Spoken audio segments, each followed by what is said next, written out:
ஒரு சின்ன பையன் என்னை தேடிட்டு ஓடி வந்தான்.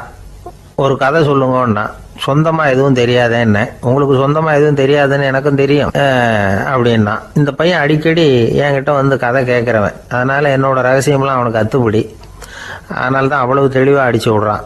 சரி, இப்போ என்ன செய்யலாம்னு, பழைய கதை ஏதாவது ஒன்று சொல்லுங்களேன்னா. உனக்கு கிருஷ்ணதேவராயரை தெரியுமான்னு. அவர்கிட்ட நேரில் பழக்கம் இல்லை, ஆனால் அவரை பற்றி புஸ்தகத்தில் படிச்சிருக்கேன்னா. சரி, இவங்கிட்ட மேற்கொண்டு பேச்சு கொடுத்தா நம்மளை ஒரு மாதிரி ஆக்கி விடுவான் அப்படிங்கிறத யூகம் பண்ணிட்டு அவனை உட்கார வச்சு கடைசி வரைக்கும் குறுக்க பேசக்கூடாது அப்படின்னு ஒரு கண்டிஷனையும் போட்டுட்டு அந்த கதையை சொன்னேன். ஒரு சமயம் கிருஷ்ணதேவராயர் சமஸ்தானத்துக்கு ஒரு பெரிய வித்வான் வந்து சேர்ந்தாராம். என்னோட போட்டி போடுறதுக்கு இந்த ஊரில் யாராவது இருக்கீங்களா அப்படின்னு சவால் விட்டாராம். அந்த ஊரில் இருந்த பெரிய பெரிய வித்வான்லாம் இது ஏதுடா வம்பா போச்சுன்னு நினைக்க ஆரம்பிச்சிட்டாங்க. யாரும் அந்த ஆளோட போட்டி போடுறதுக்கு தயாராக இல்லை. எல்லாரும் நடுங்கிக்கிட்டு இருக்கிறாங்க. அந்த நேரத்தில் ஒருத்தன் மட்டும் தைரியமாக முன்னுக்கு வந்தான். அது யாருன்னா தெனாலிராமன். அந்த சமஸ்தானத்தில் விகட கவி அவன். என்ன அனுப்புங்க போட்டிக்கு, நான் ஜெயிச்சு காட்டுறேன்னா. உனக்கு அவ்வளவு தைரியம் இருக்குதா அப்படின்னு கேட்டாங்க. தைரியம் மட்டும்தான் என்கிட்ட இருக்குது, ஆனால் தைரியம் இருந்தால் அதிர்ஷ்டம் தேடிட்டு வருங்கிறது எனக்கு தெரியும் அப்படின்னா. அடுத்த நாள் போட்டி ஆரம்பமாச்சு. அந்த பெரிய வித்வான் வந்து நின்னார். தெனாலிராமன் எதிரில் வந்து நின்னான். அந்த வித்வான் ஒரு விரலை காட்டினார். தெனாலிராமன் பதிலுக்கு 2 விரலை காட்டினான். வித்வான் 3 விரலை காட்டினார். இவன் உடனே 4 விரலை காட்டினான். உடனே 5 விரலை காட்டினார் அவர். தெனாலிராமன் உடனே தன்னுடைய கை முஷ்டியை காட்டினான், கையை மூடி காட்டினான். அவ்வளோதான். அந்த பெரிய வித்வான் கிருஷ்ணதேவராயர் காலில் விழுந்தார். நான் தோத்துட்டேன், என் தோல்வியை ஒத்துக்கிறேன் அப்படின்னு சொல்லிவிட்டார். கிருஷ்ணதேவராயர் அவரை தனியாக அழைச்சிட்டு போய் என்ன நடந்ததுன்னு விசாரித்தார். அந்த வித்வான் விளக்கம் கொடுத்தார். ஆண்டவன் ஒருவன் தான் உண்டுங்கிறத விளக்கறதுக்காக நான் ஒரு விரலை காட்டினேன். அப்படி இல்லை, சக்தியை சேர்த்தா சக்தி சிவன் 2 பேர் உண்டுன்னு உங்கள் வித்வான் 2 விரலை காட்டினார். மூர்த்திகள் 3 பேருங்கிறதுக்காக நான் 3 விரலை காட்டினேன். வேதங்கள் 4ன்னு சொல்லி ஒரு 4 விரலை காட்டினார். பஞ்சபூதங்கள் 5ன்னு நான் 5 விரலை காட்டினேன். அதையெல்லாம் அடக்கி ஆளணும்னு சொல்லி அவர் கையை மூடி உறுதியாக காட்டினார். அடடா, உங்கள் வித்வானுக்கு எப்பேற்பட்ட அறிவு, அவர் தான் ஜெயிச்சார், நான் தோத்துட்டேன் அப்படின்னார் அவர். அப்படி சொல்லிவிட்டு அவர் போயிட்டார். அதுக்கப்புறம் தெனாலிராமனை கூப்பிட்டு என்னப்பா நடந்தது அப்படின்னு கேட்டாராம். அதுக்கு தெனாலிராமன் விளக்கம் கொடுத்துருக்குறான். அவன் முதல்ல என்னை கொன்னுடுவேன்னு அந்த வித்வான் ஒரு விரலை காட்டினான். உடனே ஒரு 2 கண்ணையும் தோண்டி போடுவேங்கிறதுக்காக நான் 2 விரலை காட்டினேன்.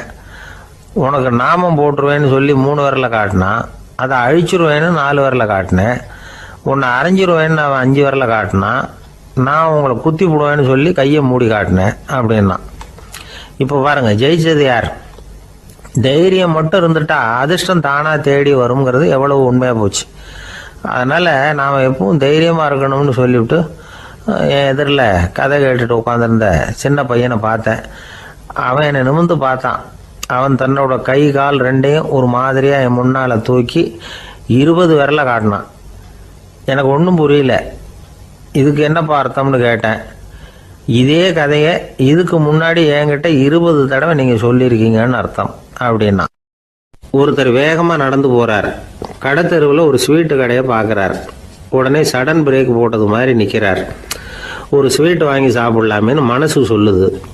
டாக்டர் வேணாம்னு சொல்லியிருக்கிறார், உடம்புக்கு ஒத்துக்காது, அதனால் அது வேணாம்னு சொல்லுது அறிவு. இவர் மனசு சொல்கிறத கேட்கல, அறிவு சொல்கிறபடி கேட்குறார். அதனால் மறுபடியும் வேகமாக அங்கேருந்து நடந்து போயிடுறார். அவர் நல்ல மனுஷன். மனுஷனுக்கு அறிவும் இருக்குது, உணர்ச்சியும் இருக்குது. எதுக்கு எடுத்தாலும் உணர்ச்சி வசப்பட்டுக்கிட்டு இருக்கக்கூடாது, அறிவு வசத்தில் நாம் இருக்கணும். அப்போ தான் நாம் நல்லபடியாக வாழ முடியும். இல்லைன்னா அவஸ்தை தான்.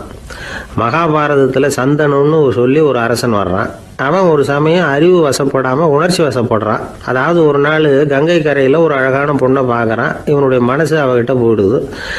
அவளை வந்து கல்யாணம் பண்ணிக்கிறதுக்கு ஆசைப்படுறான். அந்த பொண்ணு சரின்னு சம்மதிக்கிறா. ஆனால் ஒரு நிபந்தனை போடுறா. அந்த நிபந்தனைக்கு சம்மதம்னு சொன்னாதான் உன்னை கல்யாணம் பண்ணிக்குவேன்னு சொல்கிறா. சரி, அவள் போட்ட நிபந்தனை என்ன தெரியுமா? இது மாதிரி, நான் உங்கள் மனசு புண்படுற மாதிரி எந்த காரியம் பண்ணாலும் நீங்கள் என்னை ஏன்னு கேட்கக்கூடாது, நான் செய்கிற காரியத்தை தடுக்கவும் கூடாது. அப்படி நீங்கள் செஞ்சால் அடுத்த கணமே நான் உங்களை பிரிஞ்சு போயிடுவேன். இதுதான் அந்த பொண்ணு போட்ட நிபந்தனை. சந்தன அரசன் இந்த நிபந்தனையை வந்து ஒத்துக்கலாமா? இதை அறிவுபூர்வமாக யோசிச்சிருந்தா இதுக்கு கட்டுப்பட்டுருக்க மாட்டான். இந்த நிபந்தனைக்கு நான் சம்மதிக்க மாட்டேன்னு தான் சொல்லியிருக்கணும்.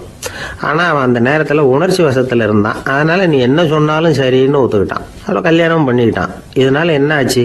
7 பச்சை இளம் குழந்தைகளை பிறந்த உடனே அவள் கங்கையில் தூக்கி எறிஞ்சி கொல்லக்கூடிய கோர காட்சியை இவன் ஒன்று பின்னாடி ஒன்றா பார்க்க வேண்டியதாக போச்சு. கடைசியில் 8வது குழந்தை பிறந்ததுன்னா அவனுடைய அறிவு மேலோங்குது. அந்த கொடிய செயலை தடுத்து நிறுத்துறான். அந்த 8வது குழந்தை தான் பின்னாடி பீஷ்மர் ஆகிறார். ஒரு பக்தி பிரசங்கத்தில் ஒரு பேச்சாளர் இந்த விஷயத்தை சொல்லிவிட்டு இன்னொரு விஷயமும் சொன்னார். அது என்னன்னா, சந்தனு மன்னன் அறிவுக்கும் உணர்ச்சிக்கும் நடுவில் அகப்பட்டு தவிச்சதுனால அவன் வம்சத்தில் வந்த கௌரவர்கள் உணர்ச்சி வசப்பட்டாங்க, பாண்டவர்கள் அறிவு வசப்பட்டாங்க அப்படின்னு சொன்னார். மனுஷனுக்கு உணர்ச்சியை விட அறிவு மேலோங்கி இருக்கணுங்கிறது சரிதான். ஆனால் அந்த அறிவை எப்படி உபயோகப்படுத்துகிறோங்கிறது முக்கியம். ஒருத்தர் சொன்னார், சார் இன்னைக்கு கோயம்புத்தூரில் ஒரு கல்யாணம், அதுக்கு நான் போக முடியலேன்னு நினைக்கும் பொழுது மனசுக்கு ரொம்ப வருத்தமாக இருக்குது சார் அப்படின்னார். ரொம்ப உணர்ச்சி வசப்பட்டார். அதுக்காக கவலைப்படாதீங்க சார், ஒரு வாழ்த்து தந்தி கொடுத்துருங்களேன் அப்படின்னார் இன்னொருத்தர். அது எப்படி சார் முடியும்னார் அவர். நான் தானே சார் கல்யாண மாப்பிள்ளை அப்படிங்கிறார் அந்த ஆள். ஒரு நண்பர் வந்தார். ரொம்பவும் இறுக்கமாக உடை அணிஞ்சிருந்தார். அதாவது ஆடைக்குள்ளே அவர் மாட்டிக்கிட்டு இருந்தது மாதிரி தெரிஞ்சது. ஏன் துணி குறைச்சலாக எடுத்துட்டிங்களா அப்படின்னு கேட்டோம். இல்லைங்க, எனக்கு எப்போவுமே இறுக்கமாக உடை அணிகிறது தான் பிடிக்கும் அப்படின்னார். ஒருத்தர் எப்படி உடை அணிகிறார் அப்படிங்கிறத வச்சு அந்த ஆள் எப்படிப்பட்டவர் அப்படிங்கிறத கண்டுபிடிச்சிடலாம். உடை அணிகிற விதம் ஒருத்தருடைய மனநிலையை வெளிப்படுத்துதான். இப்போ இறுக்கமான உடை அணிகிறவங்க பொதுவாக மன நிம்மதி இல்லாதவங்களாக இருப்பாங்களாம், கோபக்காரங்களாக இருப்பாங்களாம். ரொம்ப தொலைதொலைப்பாக ஆடை அணிகிறவங்க இருக்கிறாங்கல்ல, அவங்கெல்லாம் அமைதியான ஆளாக இருப்பாங்களாம், சாந்தமாக இருப்பாங்களாம். இவங்கெல்லாம் போராடுறதுக்கு சரியாக வரமாட்டாங்களாம். இப்படி ஒரு கணிப்பு இருக்குது. அதனால தான் போர் வீரர்களுக்கெல்லாம் இறுக்கமான உடையை தான் கொடுக்கறது வழக்கம். ஆனால் சன்னியாசிகளை பாருங்கள், அவங்களுக்கெல்லாம் ரொம்ப தொலை உடைகள் தான். அவங்கெல்லாம் டைட் பேண்ட் போட்டுக்கிட்டு நிற்க மாட்டாங்க சன்னியாசிகள்லாம். அதே மாதிரி சன்னியாசிகள்லாம் காவி உடைய தேர்ந்தெடுக்கிறதுக்கும் காரணம் உண்டு.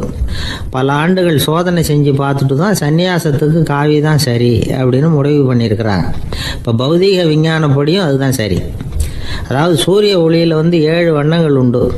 ஒரு பொருள் மேலே அது விழும் பொழுது அந்த பொருள் நமக்கு சிவப்பாக தெரிஞ்சதுன்னா அந்த பொருள் சிவப்பை தவிர மற்ற எல்லா நிற கதிர்களையும் உள்வாங்கிக்கிட்டு சிவப்பு நிறத்தை மட்டும் வெளியில் விடுது, அதாவது விலக்கி விடுது. அதனால தான் அந்த பொருள் சிவப்பாக தெரியுது.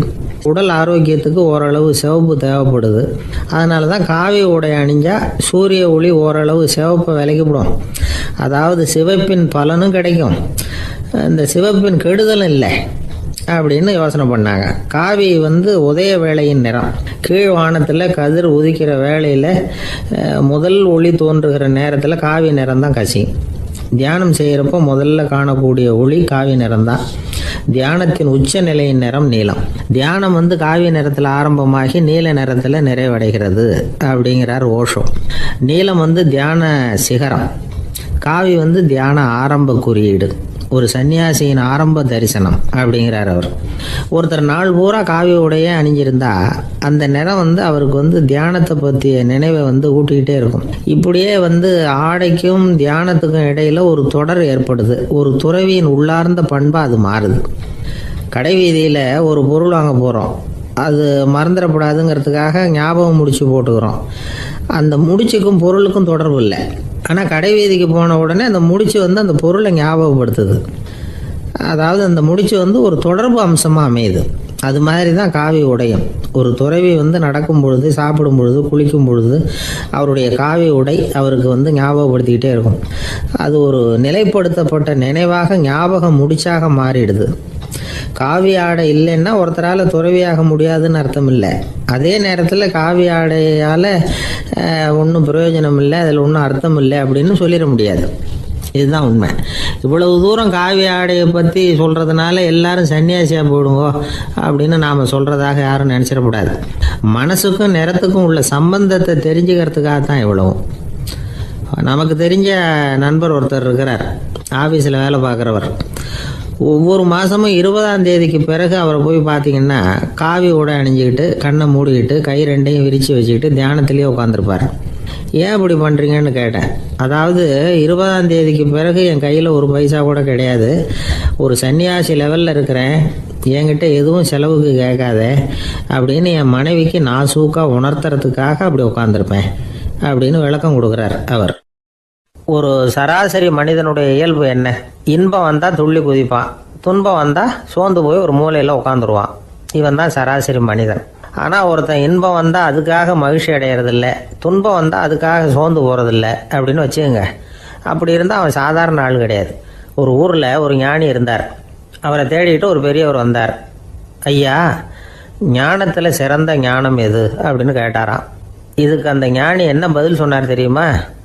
இன்பத்தினால மகிழ்ச்சி அடையாமலும் துன்பத்தினால சோர்வு அடையாமலும் இருக்கிறது தான் அந்த ஞானம், பெரிய ஞானம் அப்படின்னாராம். சரி சுவாமி, அப்படிப்பட்ட ஞானம் உங்களுக்கு எப்படி வந்ததுன்னு கேட்டிருக்காரு இவர்.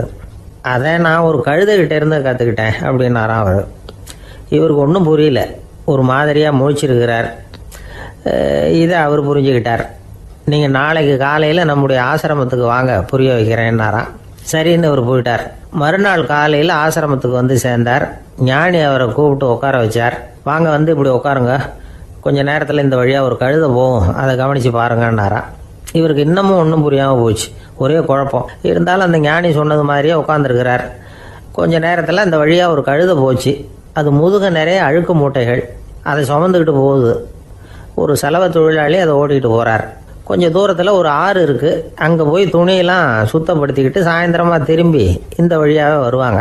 ஞானி சொன்னது மாதிரியே இந்த பெரியவர் அழுக்கு மூட்டையை சுமந்துக்கிட்டு போகிற அந்த கழுதையை கவனித்தார். கழுதை போயிட்டுது. அதுக்கப்புறம் ஞானியை திரும்பி பார்த்தார். இப்போ அந்த ஞானி சொன்னார், சாயந்தரம் வரைக்கும் நீங்கள் இங்கேயே இருக்கணும்னார். அதே மாதிரி இவர் இருந்தார். சாயந்தரமாக அந்த ஞானி சொன்னார், ஐயா, இப்போ கொஞ்ச நேரத்தில் அந்த கழுதை இந்த வழியாக திரும்பி வரும், அதையும் கவனித்து பாருங்கன்னார்.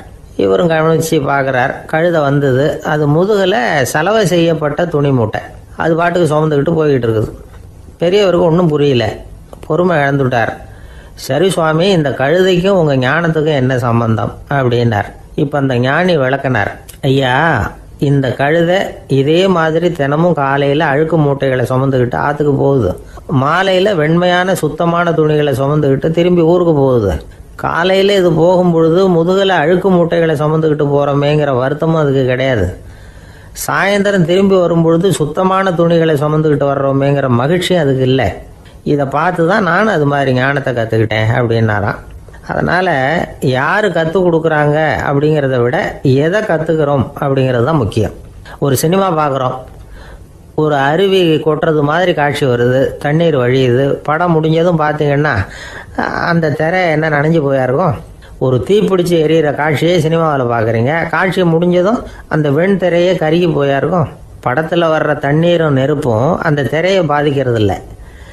நாம் அந்த திரை மாதிரி இருக்கிறதுக்கு கற்றுக்கணுமா. அந்த பக்குவம் வந்துவிட்டதுன்னா இன்பமும் துன்பமும் நம்ம எதுவும் செய்யாது. ஒரு சினிமாவை பார்க்குற வரைக்கும் சிரிக்கலாம், அழலாம். பார்த்துட்டு வெளியில் வரும்பொழுது அழுதுகிட்டே வரக்கூடாது. ஒருத்தர் வந்தார், அப்படி படம் முடிஞ்சு வெளியில் வரும்பொழுது அருவி மாதிரி கண்ணீர் சிந்திக்கிட்டே வரார். ஏன் சார், படம் அவ்வளவு சோகமா அப்படின்னு கேட்டார். இன்னொருத்தர், இல்லை சார், கூட்டம் ரொம்ப குறைச்சல் சார், மொத்தம் படம் பார்க்க வந்தவங்களே 15 பேர் தான் சார் அப்படின்னார் கண்ணீரை தொடச்சிக்கிட்டே. அதுக்கு நீங்கள் ஏன் சார் அழறீங்கன்னு கேட்டார் அவர். இந்த படத்தோட தயாரிப்பாளரே நான் தான் சார் அப்படின்னாரா இவர். ஒரு நீதிமன்றம், அங்கே ஒரு கொலை வழக்கு சம்பந்தமாக விசாரணை நடந்துக்கிட்டு இருக்குது. அந்த வழக்கறிஞர் ரொம்ப தீவிரமாக வாதாடிக்கிட்டு இருக்கிறார். தன்னுடைய கட்சிக்காரர் நிரபராதிங்கிறது அவருக்கு நல்லா தெரியும். அதனால தான் அவர் சார்பாக வாதாடுறதுக்கே ஒத்துக்கிட்டார். அப்படி அவர் மும்முரமாக வாதாடிக்கிட்டு இருக்கிற சமயத்தில் அவசரமாக தந்தி ஒன்று சேர்ந்தது. அதை வாங்கி படித்து பார்த்தார். அதுக்கப்புறம் அதை மடித்து தன்னுடைய கோட்டு பையில் வச்சுக்கிட்டு தொடர்ந்து வாதாட ஆரம்பிச்சிட்டார். பேசி முடித்தார். அதுக்கப்புறம் அங்கே கோர்ட்டில் இருந்த சக வக்கீல்கள் அவர்கிட்ட வந்தாங்க. தந்தி ஒன்று வந்ததே, என்ன விஷயம் அப்படின்னு விசாரிச்சாங்களாம். அப்போ அவர் சொல்லியிருக்கிறார், ஊரில் சிகிச்சைக்காக போயிருந்த என்னுடைய மனைவி இறந்து போனதாக தந்தி வந்திருக்குது அப்படின்னாராம். மற்ற வக்கீல்களுக்கு அதிர்ச்சி. என்னங்க இது, மனைவி இறந்ததை விட கேஸு முக்கியமாக உங்களுக்கு அப்படின்னு கேட்டிருக்கிறாங்க. இறந்து போன என் மனைவி மறுபடியும் திரும்பி வர போகிறதில்ல. ஆனால் என்னுடைய கட்சிக்காரர் ஒரு கொலை வழக்கில் மாட்டிக்கிட்டார். அவரும் நிரபராதி. அவர் உசுரை நான் காப்பாற்ற வேணாமா? இதுதான் என்னுடைய கடமை அப்படின்னாராம். இப்படி இவர் சொன்னதும் எல்லாரும் அப்படியே திகைச்சு போய் நின்றுட்டாங்களாம். சரி, கடமைக்கு முக்கியத்துவம் கொடுத்த அந்த வழக்கறிஞர் யார் தெரியுமா? அவர் தான் இரும்பு மனிதர் சர்தார் வல்லபாய் பட்டேல். குஜராத் மாநிலத்தில் 1875 அக்டோபர் 31 அன்றைக்கு ஜாவேரி பாய் அப்படிங்கிறவருக்கு 4வது பிள்ளையாக அவர் பிறந்தாராம். இந்த ஜாவேரி பாய் யார் தெரியுமா? ஜான்சி ராணி லட்சுமி பாய் போர் படையில் ஒரு வீரராக பணிபுரிஞ்சவர். இளம் வயசில் வல்லபாய் பட்டேல் ரொம்ப சிரமப்பட்டு படிச்சிருக்கார். விடாமுயற்சி வெற்றியை கொடுத்தது. கல்லூரியிலையும் காலடி வச்சார். அதுக்கப்புறம் வக்கீல் பட்டத்தையும் வாங்கினார். பிரிட்டிஷ் ஆட்சி நடந்துக்கிட்டு இருந்த சமயம் குஜராத்தை சேர்ந்த பர்டோலி தாலுக்காவில் விவசாயிகள் மேலே அரசாங்கம் திடீர்னு நில வரியை வசதி விட்டு தான். ஏழை விவசாயிகள் ரொம்ப கஷ்டப்பட்டுருக்காங்க. அரசாங்கம் வரி செலுத்தாத விவசாயிகளின் நிலங்களையெல்லாம் ஜப்தி செஞ்சுதான். அரசாங்கத்தை எதிர்க்கிறவங்களையெல்லாம் கைது பண்ணி சிறையில் அடைச்சிட்டாங்களாம். சில பேர் வீடு வாசல் ஆடு மாட்டையெல்லாம் விற்று கூட வரி கட்ட வேண்டிய நிலைமைக்கு ஆளாயிட்டாங்க. வழக்கறிஞர் வல்லபாய் பட்டேல் நில வரியை உடனே ரத்து பண்ணணும் அப்படின்னு பம்பாய் கவர்னருக்கு ஒரு கடிதம் எழுதினார். எந்த பலனும் இல்லை. உடனே எல்லா விவசாயிகளையும் அணி திரட்டினார். அதுக்கு தானே தலைமை தாங்கினார். சத்தியாகிரகம் நடத்தினார். அந்த பகுதியில் எந்த வேலையும் நடக்கலை. வேறு வழி இல்லை. ஆட்சியாளர்கள் உடனே வரியை ரத்து பண்ணாங்க. சிறையில் இருந்தவங்களெல்லாம் வெளில விட்டாங்க. 1928 ஆகஸ்ட் 6 சர்க்காருக்கும் விவசாயிகளுக்கும் இடையில் ஒரு உடன்பாடு ஏற்பட்டது. அதுக்கப்புறம் தான் நிலைமை சரியாக போச்சான். வல்லபாய் பட்டேலின் பொது சேவையை பாராட்டின பொதுமக்கள் அவருக்கு சர்தார் அப்படிங்கிற பட்டத்தை கொடுத்தாங்களாம். சர்தார்னா தலைவர் அல்லது தளபதின்னு அர்த்தம். இரும்பு மனிதர்னு இவருக்கு பேர். இருந்தாலும் நகைச்சுவை உணர்வும் இவருக்கு நிறைய உண்டு. ஒரு தடவை ஒரு பத்திரிகை நிருபர் வந்திருக்கார். சர்தார் பட்டேல்கிட்ட அவருக்கு பிடிச்ச பண்பாடு கலாச்சாரம் எது அப்படின்னு கேட்கணும்னு ஆசை. அதனால் அவரை பார்த்து கேட்டாராம், ஏங்க உங்களுக்கு பிடிச்ச கல்ச்சர் எது அப்படின்னு கேட்டிருக்கார். இதுக்கு சர்தார் பட்டேல் சொன்ன பதில் என்ன தெரியுமா? எனக்கு பிடிச்ச கல்ச்சர் அக்ரிகல்ச்சர் அப்படின்னாராம். ஒரு நண்பர் சினிமா படம் தயாரிக்கிறவர், அவர்கிட்ட ஒரு நாள் பேசிக்கிட்டு இருந்தேன். அது எப்படி சார், நீங்கள் எடுக்கிற எந்த படமும் கையை கடிக்காத அளவுக்கு எடுத்துடுறீங்களே, அது எப்படின்னு கேட்டேன். அது ஒன்றும் பெரிய விஷயம் இல்லை சார். பெண்களுக்குன்னு சில உருக்கமான காட்சிகள், இளைஞர்களுக்குன்னு சில நடனங்கள், அடிதடி காட்சிகள், அப்புறம் வயசானவங்களுக்குன்னு சில ஆன்மீக காட்சிகள், சின்ன பிள்ளைங்களுக்கு சிரிப்பு, இப்படி எல்லாமும் சேர்த்து நான் படம் எடுக்கிறேன். மசாலா படம்னு பேர். இது ரொம்ப பெருசாக இல்லைன்னாலும் ஓரளவுக்கு சுமாராக ஓடிடும், கையை கடிக்காது அப்படின்னார். இது ஒரு உத்தி. சில பத்திரிகை ஆசிரியர்களும் இந்த உத்தியை கையாளுறது உண்டு. இந்த உத்திக்கு பார்னம் உத்தி அப்படின்னு பேர். பார்னம் எஃபெக்ட் அப்படின்னு சொல்லுவாங்க. அதாவது ஃபீனியஸ் டி பார்னம் அப்படின்னு ஒருத்தர் அமெரிக்காவில் இருந்தாராம். அதாவது 19ஆம் நூற்றாண்டில் அமெரிக்காவில் கொடிகட்டி பறந்த ஒரு சர்க்கஸ் நிறுவனத்தின் அதிபர் அவர். இந்த உலகத்தில் ஒவ்வொரு நிமிஷமும் ஒரு ஏமாளி பறந்துக்கிட்டே இருக்கிறான் அப்படிங்கிறது அவருடைய சித்தாந்தம். ஒவ்வொருத்தரையும் திருப்திப்படுத்துகிற அளவுக்கு அம்சங்களை கொஞ்சம் கொஞ்சமாக கலந்து கேளிக்கை நிகழ்ச்சிகளை நடத்தினது தான் அவருடைய மகத்தான வெற்றிக்கு காரணம். அதனால் அந்த உத்தியை யார் கடைப்பிடிச்சாலும் சரி, அதுக்கு பார்னம் உத்தி அப்படின்னு பேர் வந்துட்டுது. ஜோசியம் சொல்கிறவங்களுக்கும் இந்த உத்தி தான் கை கொடுக்குது. ஒரு விஷயத்த ஒருத்தருடைய கோள் நிலைகள் அல்லது கையெழுத்து நிரூபிக்கிறதாக அவர்கிட்ட சொன்னால் அதை அவர் நம்பிவிடுவார். ஆனால் அந்த விஷயம் நல்லதாக இருக்கணும், நேர்மையானதாக இருக்கணும், அதாவது பாசிட்டிவாக இருக்கணும். 8ஆம் இடத்துல குரு, 9ஆம் இடத்துல சனி, நீங்கள் ஒரு பெரிய மேதை தான் அப்படின்னு சொல்லுவாங்க. கேட்குறவங்களுக்கு அதை மறுக்கிறதுக்கு மனசு வராது. அப்படி சொல்லும் பொழுது கூடவே என்ன கொஞ்சம் முன்கோபம் அதிகமாக இருக்கும், இருந்தாலும் அது உடனே மறைஞ்சிரும் அப்படின்னு சில அற்ப விஷயங்களையும் சொன்னாலும் அதையும் சரிதான்னு சொல்லி ஒத்துக்குவாங்க. ஆளுமையை எடை போடுகிற ஒரு நிறுவப்பட்ட உத்தியின் மூலமாக தன்னுடைய குணாதிசயங்கள் கண்டுபிடிக்கப்பட்டதாக அவர் நம்புறது தான் இதுக்கு காரணம். இந்த மாதம் பணத்தட்டுப்பாடு கொஞ்சம் இருக்கும், உடம்புல ஏதாவது கொஞ்சம் அசௌகரியம் இருக்கும், வீட்டுக்குள்ளே லேசாக மனஸ்தாபம் வரலாம். இது மாதிரி பொதுப்படையாக சிலதை சொன்னாலே போதும், மக்களை நம்ப வச்சுடலாம். இதெல்லாம் நமக்கு மட்டும்தான் ஏற்படுது அப்படின்னு சொல்லி அவங்க நினைக்கிறது தான் காரணம். இதுதான் பார்னம் உத்திங்கிறது. மனிதர்கள் பாராட்டுகளை விரும்புகிறதும் விமர்சனங்களை வெறுக்கிறதும் பார்னம் உத்தியின் அடுத்த கூறு. அதனால் ஒருத்தருக்கு ஜோசியம் சொன்னாலும் சரி, அவருடைய ஆளுமையை மதிப்பிடுறதாக இருந்தாலும் சரி, அவரை புகழற மாதிரி இருந்தாலும் சரி, அப்படி இருந்தால் தான் அது சரியாக இருக்கும். சாதகமான விஷயங்களை அதிகமாகவும் பாதகமான விஷயங்களை நாசூக்காகவும் சொன்னால் மக்கள் அதை நம்பிவிடுவாங்க.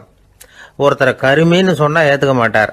அதையே கொஞ்சம் மாற்றி நீங்கள் கொஞ்சம் சிக்கனமான ஆசாமி அப்படின்னு சொன்னால் நீங்கள் சொல்கிறது சரிதான் சார் அப்படிம்பார். நீங்கள் பெரிய செலவாளி தான், இருந்தாலும் நல்ல விஷயங்களுக்கு தான் செலவழிப்பீங்க அப்படின்னு சொல்லணும். இப்படி இந்த வாரணம் உத்தியை கடைபிடிச்சி இன்னைக்கு வெற்றிகரமாக காலம் தள்ளுறவங்க நிறைய பேர் இருக்கிறாங்க. இந்த உலகத்தில் ஒவ்வொரு நிமிஷமும் ஒரு ஏமாளி பறந்துக்கிட்டே இருக்கிறான் அப்படிங்கிறது தான் ஃபீனியஸ் பார்னம் அவர்களுடைய நம்பிக்கை. அதை விட அடுத்தவங்களை ஏமாளியாக நினைக்கிற மனுஷர்கள் தான் இன்னைக்கு உலகத்தில் ரொம்ப அதிகம். ஒருத்தர் தன்னுடைய மேலதிகாரிகிட்ட போய், ஐயா ஒரு நாள் லீவு வேணும், என் தங்கச்சிக்கு கல்யாணம் அப்படின்னார். அவர் பார்த்தார், ஒரு 10 நிமிஷம் வெளியில் இருங்கன்னார். 10 நிமிஷம் கழித்து கூப்பிட்டார். இதை பாருங்க, நீங்கள் சொல்கிறது பொய். இப்போ உங்கள் தங்கச்சிக்கு ஃபோன் பண்ணேன், அவங்க தனக்கு 2 வருஷத்துக்கு முன்னாடியே கல்யாணம் ஆகிட்டதாக சொல்கிறாங்க அப்படின்னார். உடனே இவர் சொன்னார், சார் இப்போ நீங்கள் சொல்கிறதும் பொய்யா தான் இருக்கணும், ஏன்னா நிஜமாக எனக்கு ஒரு தங்கச்சியே கிடையாது அப்படின்னார். சில பேர் ஆளை பார்த்தா 60 வயசு மாதிரி தோணும், உண்மையான வயசு என்னன்னு பார்த்தா 40 அல்லது 45 சில பேரை பார்க்கறதுக்கு 45 மாதிரி தெரியும், உண்மையிலேயே 65 தாண்டி இருப்பாங்க. ஒரு மனிதனுக்கு 2 வகையான வயது உண்டுங்கிறார் ஓஷோ. அதாவது உடம்புக்குன்னு ஒரு வயசு, மனசுக்குன்னு ஒரு வயசு. முதல் உலக மகாயுத்தம் நடந்தது இல்லையா, அது முடிஞ்சதுக்கு அப்புறம் முதல் தடவையா மனிதனின் மூளை வளர்ச்சியை பற்றி மனநல வைத்தியர்கள் ஒரு கணக்கெடுப்பு சோதனை நடத்தினாங்களாம். அது வரைக்கும் மனிதனுக்கு 2 வகையான வயது உண்டுன்னு யாரும் சிந்திச்சதே இல்லையா. அந்த உலக மகாயுத்தம் முடிஞ்சதுக்கு அப்புறம் மனிதனுடைய சராசரி மனதின் வயதை கணக்கிட்டு பார்க்கும் பொழுது அவங்களுக்கெல்லாம் ரொம்ப அதிர்ச்சியாக இருந்துதான். ஏன்னா அது ரொம்ப பின்தங்கிய நிலையில் இருந்திருக்கு, வளர்ச்சி அடையாத நிலையில் இருந்திருக்கு. அவங்க கண்டுபிடிச்ச பிரகாரம் அப்போ மனசோட சராசரி வயசு என்ன தெரியுமா, 14. அப்படின்னா பார்த்துங்க, உடல் ரீதியாக ஒருத்தரோட வயசு 70 கூட இருக்கலாம், ஆனால் மனசோட வயசு 14 தான். இதுக்கு நேர்மாறாக அமைஞ்சு போச்சுன்னு வச்சுங்க.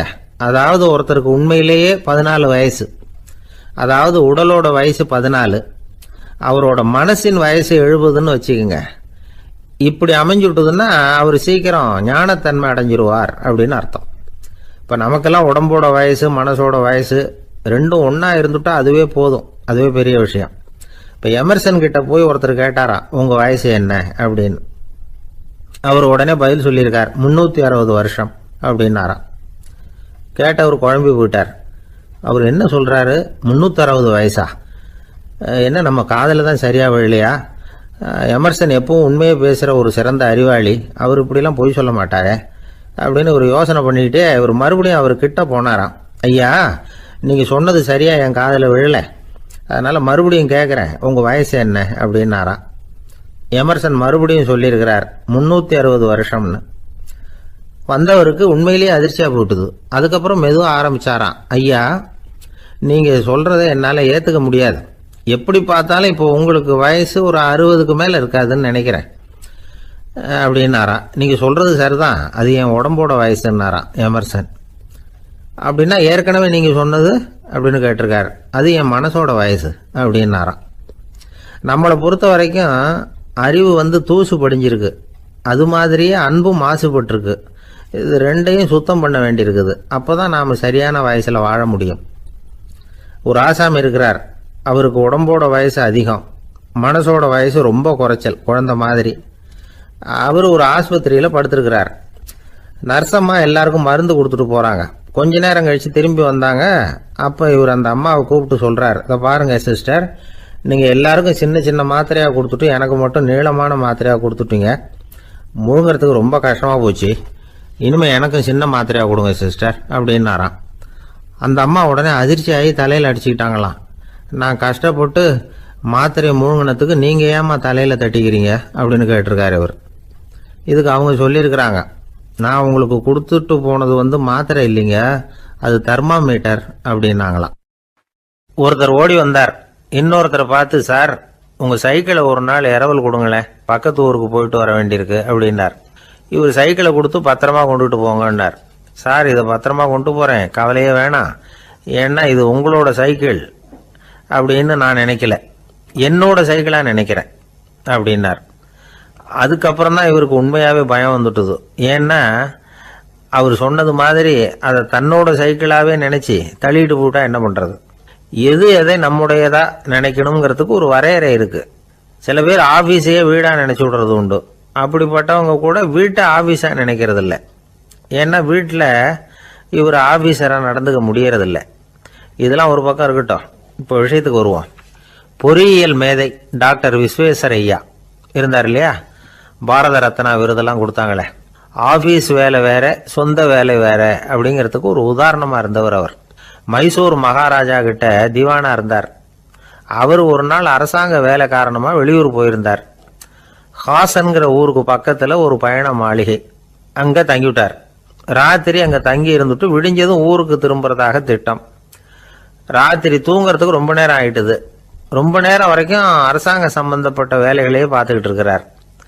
அரசாங்க ஃபைல்கள் நிறைய இருந்தது. அதையெல்லாம் ஒவ்வொன்றா எடுத்தார், படித்து பார்த்தார், பரிசீலனை பண்ணார். அதில் எழுத வேண்டியதை எழுதினார், கையெழுத்து போட்டார். ஒரு வழியாக அந்த வேலையெல்லாம் முடிஞ்சுது.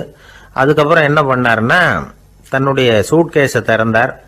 அதிலிருந்து 2 மெழுகுவத்தியை எடுத்து கொளுத்தி வச்சார். அந்த பயண மாளிகையில் அது வரைக்கும் எரிஞ்சுக்கிட்டு இருந்த மின்சார விளக்குகளை அணைச்சுட்டார். அதுக்கு பிறகு அந்த மெழுகுவத்தி வெளிச்சத்தில் சில புத்தகங்களை தொடர்ந்து படிக்க ஆரம்பிச்சிட்டார். அந்த பயண மாளிகையில் பணியாளராக இருந்தவர் இதை பார்த்துட்டு ஓடி வந்தார். மறுபடியும் மின் விளக்கு போடுறதுக்காக போனார். விஸ்வேஸ்வரய்யா அதை பார்த்துட்டு போட வேணாம்ட்டாராம். இது வரைக்கும் நான் அரசாங்க அலுவல்களை கவனிச்சுக்கிட்டு இருந்தேன், அதனால மின் விளக்குகள் அப்போ எரிஞ்சதில் தப்பு இல்லை. இப்போ நான் புத்தகம் படிச்சுக்கிட்டு இருக்கேன், இது என்னுடைய சொந்த வேலை, இங்கே இருக்கிற மின் விளக்கு அதுக்காக ஏன் எரியணும் அப்படின்னு கேட்டாராம். இப்போ இருக்கிற சில அரசு பணியாளர்கள்கிட்ட இந்த சம்பவத்தை பேச்சோட பேச்சா சொல்லி பார்த்தேன். அவங்களால இதை ஜீரணிக்கவே முடியல. நேர்மை தேவைதான் சார், அதுக்காக அவ்வளவு தூரத்துக்கு அது தேவையா அப்படிங்கிறாங்க. விஸ்வேஸ்வரய்யா அப்படி பண்ணினது தான் ஒரு நேர்மையாளர் அப்படின்னு இந்த உலகத்துக்கு நிரூபிக்கணுங்கிறதுக்காக இல்லை. தான் அப்படி நடந்து காட்டினா தன்னை சுற்றி இருக்கிறவங்களும் அதை கேள்விப்படுறவங்களும் முடிஞ்ச அளவுக்கு பொது வாழ்க்கையில் அரசு பணியில் நேர்மையை கடைபிடிக்க முயற்சி பண்ணலாமே அப்படிங்கிறதுக்காகத்தான். இப்போவும் சில பேர் இருக்கிறாங்க, இவங்க ஆஃபீஸ் வேற வீடு வேறன்னு நினைக்கிறது இல்லை, அவ்வளோ உரிமை. ஒருத்தர் அப்படிதான், அவருக்கு அவசரமாக 5000 ரூபா தேவைப்பட்டது. ஆஃபீஸு பணத்தை எடுத்துக்கிட்டார். அந்த நேரம் பார்த்து ஆடிட் வந்துட்டுது, ஆப்பிட்டுக்கிட்டார். விசாரணை நடக்குது. அவர் சொல்கிறார், சார் நான் நேரம் காலம் பார்க்காம ஆஃபீஸில் வேலை செய்வேன், ஏன்னா அதை என்னோட ஆஃபீஸாக நினைக்கிறேன்.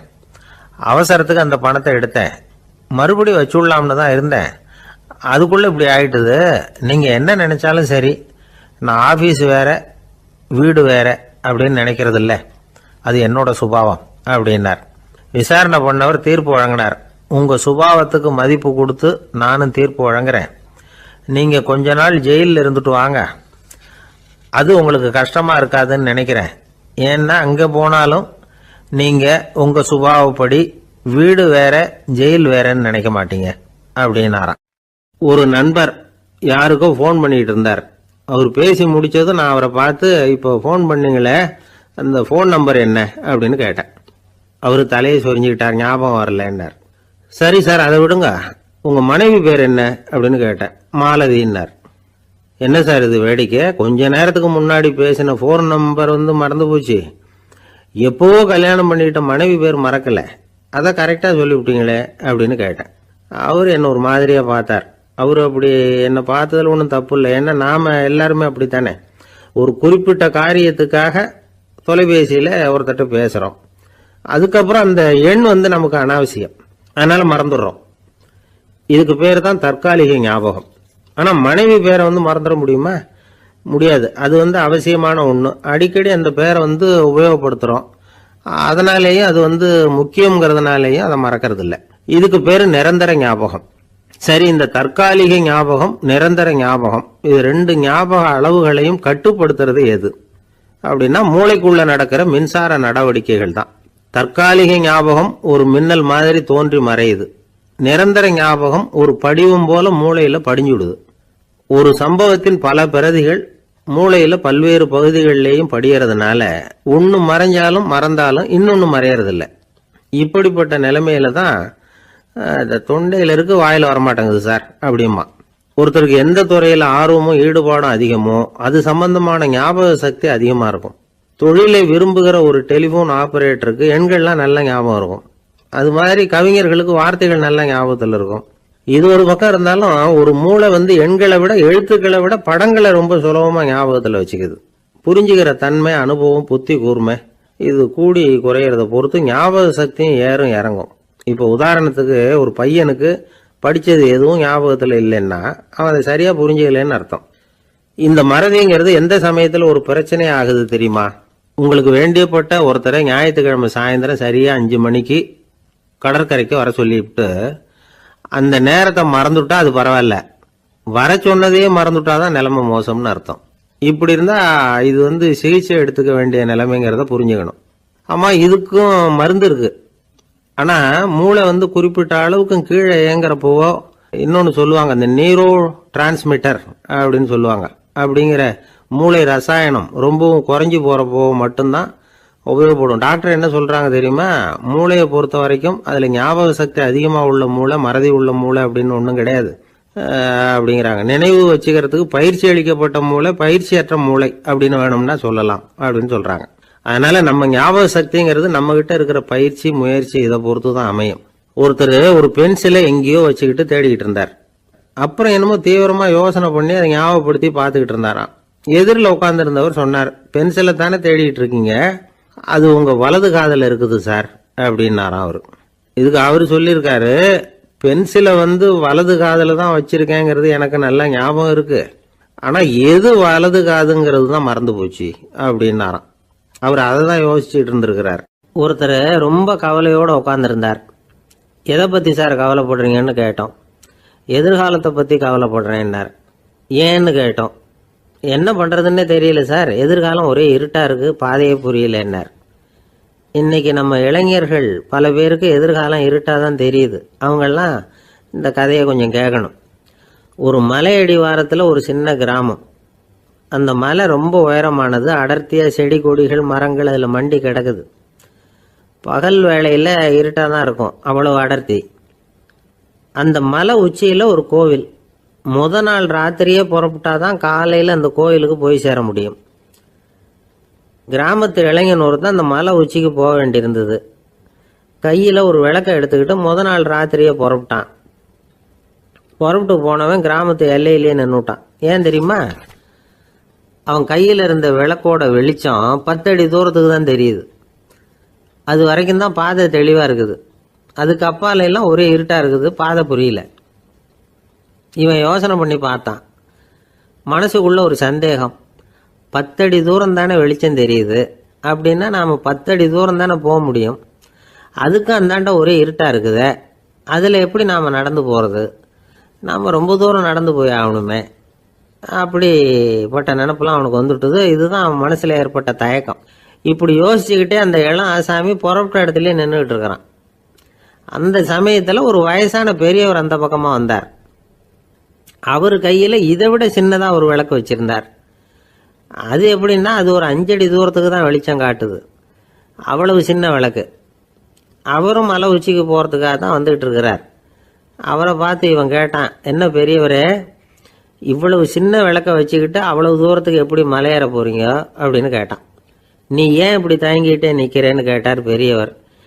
என்கிட்ட இருக்கிற விளக்கு 10 அடி தூரத்துக்கு தான் பாதையை காட்டுதுன்னா.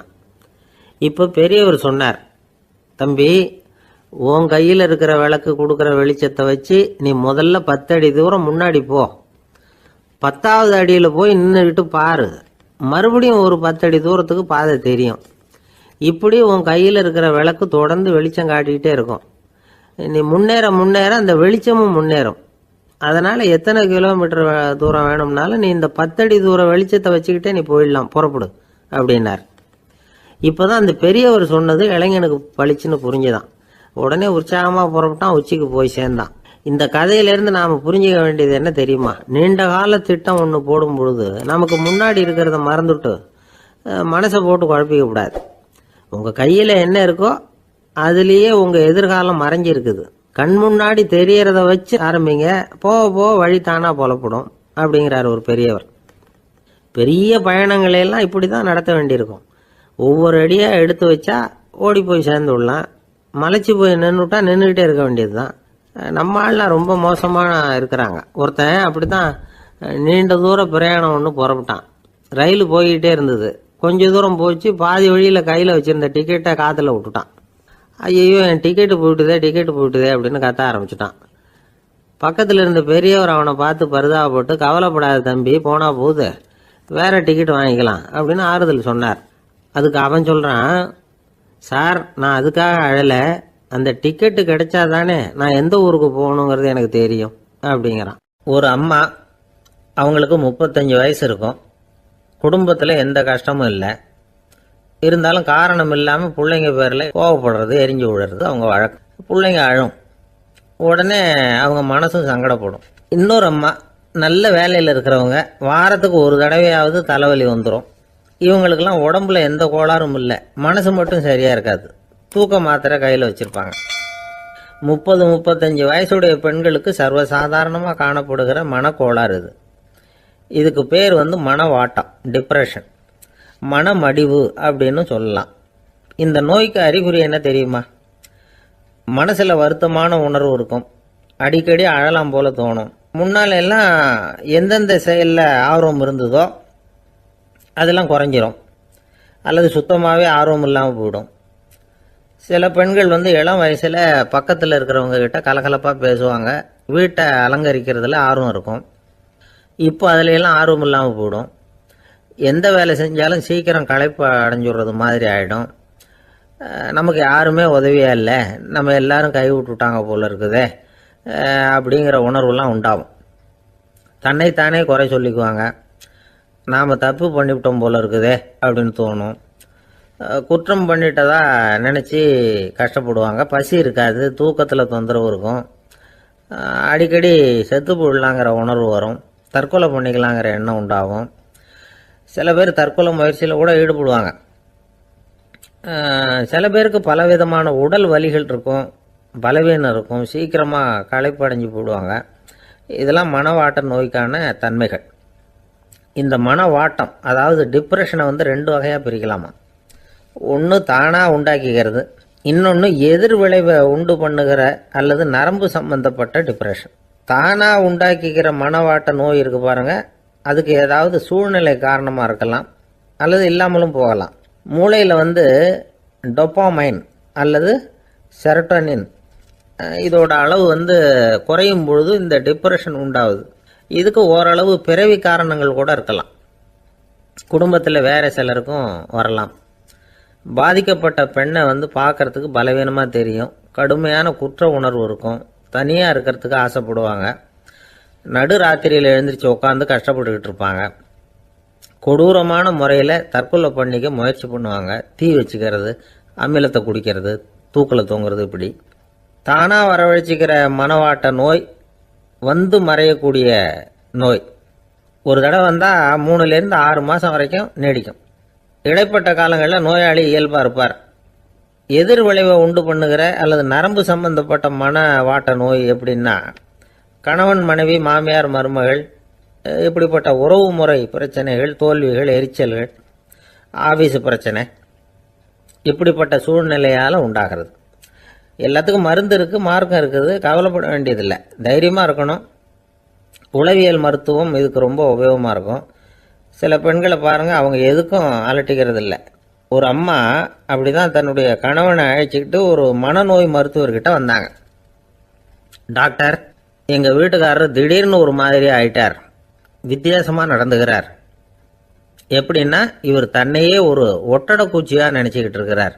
அப்படி நினச்சிக்கிட்டு தன்னுடைய தலையாலேயே வீட்டில் உள்ள ஒட்டடையெல்லாம் தொடச்சிக்கிட்டு இருக்கிறார் அப்படின்னாங்க. எவ்வளவு நாளாக அப்படி இருக்குதுன்னு கேட்டார் டாக்டர். 1 வாரமாக அப்படி இருக்குது அப்படின்னாங்க அந்த அம்மா. அப்படின்னா முன்னாடியே ஏன் அழைச்சிட்டு வரல அப்படின்னு கேட்டார் டாக்டர். வீடு பூரா சுத்தமாகட்டுமேனு பார்த்துக்கிட்டு இருந்தேன் டாக்டர் அப்படின்னாங்களாம் அந்த அம்மா. ஒரு ஊரில் ஒரு ஞானி இருக்கிறார், ரொம்ப பெரிய ஞானி, ரொம்ப வயசாயிட்டுது. கடைசி காலத்தில் அவர்கிட்ட சில பேர் வந்தாங்க. உங்கள் குரு யார் அப்படின்னு கேட்டாங்க. அவர் நிமிர்ந்து பார்த்தார். எனக்கு ஆயிரக்கணக்கான குருமார்கள் உண்டு. அவங்க பேரெல்லாம் சொல்லணும்னா இந்த காலம் பத்தாது. ஆனால் முக்கியமான ஒரு 3 பேரை பற்றி மட்டும் உங்களுக்கு சொல்கிறேன் அப்படின்னாராம். அப்புறம் சொன்னார், அந்த 3 பேரில் ஒருத்தன் ஒரு திருடன். ஒரு சமயம் ஒரு பாலைவனம் வழியாக நான் போய்கிட்டு இருந்தேன். அப்போது வழி தவறி போய் ஒரு கிராமத்துக்கு போயிட்டேன். அது இருட்டு நேரம், நடு ராத்திரி, ஊரே உறங்கி போச்சு. அந்த நேரத்தில் ஒரு ஆள் மட்டும் ஒரு வீட்டு சுவத்தில் ஏதோ பண்ணி உள்ளே நுழையிறதுக்கு முயற்சி பண்ணிகிட்டு இருக்கிறான். அவங்கிட்ட போய் நான் இன்னைக்கு இங்கே எங்கே தங்க முடியும் அப்படின்னு கேட்டேன். அதுக்கு அவன், இந்த ராத்திரி வேளையில் அது ரொம்ப சிரமம், ஒரு திருடனோட உங்களால் தங்க முடியும்னா நீங்கள் என்னோட தங்கலாம் அப்படின்னா. நான் அவங்க கூட 1 மாதம் தங்கியிருந்தேன். ஒவ்வொரு நாள் ராத்திரியும் இப்போ நான் என்னுடைய வேலைக்கு போகிறேன், நீங்கள் ஓய்வு எடுத்துக்கோங்க அப்படின்னு சொல்லிவிட்டு போவான். அவன் திரும்பி வந்த உடனே உனக்கு ஏதாவது கிடைச்சிதான்னு நான் கேட்பேன். அதுக்கு அவன், இன்னைக்கு ராத்திரி ஒன்றும் இல்லை, நாளைக்கு மறுபடியும் முயற்சி பண்ணுவேன் அப்படின்பா. எப்பவும் அவன் நம்பிக்கை இழந்ததே கிடையாது, எப்பவும் சந்தோஷமாகவே இருப்பான். நானும் ரொம்ப காலமாக தியானம் பண்ணிக்கிட்டே இருந்தேன், ஒன்றுமே நடக்கலை. ஆனால் நான் என்ன பண்ணேன் தெரியுமா, மனசு வருத்தப்படும், நம்பிக்கை இழந்துருவேன். அப்போல்லாம் அந்த திருடனுடைய விடாமுயற்சி தான் ஞாபகத்துக்கு வரும். அதனால் அந்த திருடன் எனக்கு ஒரு குரு. என்னுடைய 2வது குரு யாருன்னா அது ஒரு நாய். இது எப்படின்னா, ஒரு சமயம் எனக்கு ரொம்ப தாகமாக இருந்தது.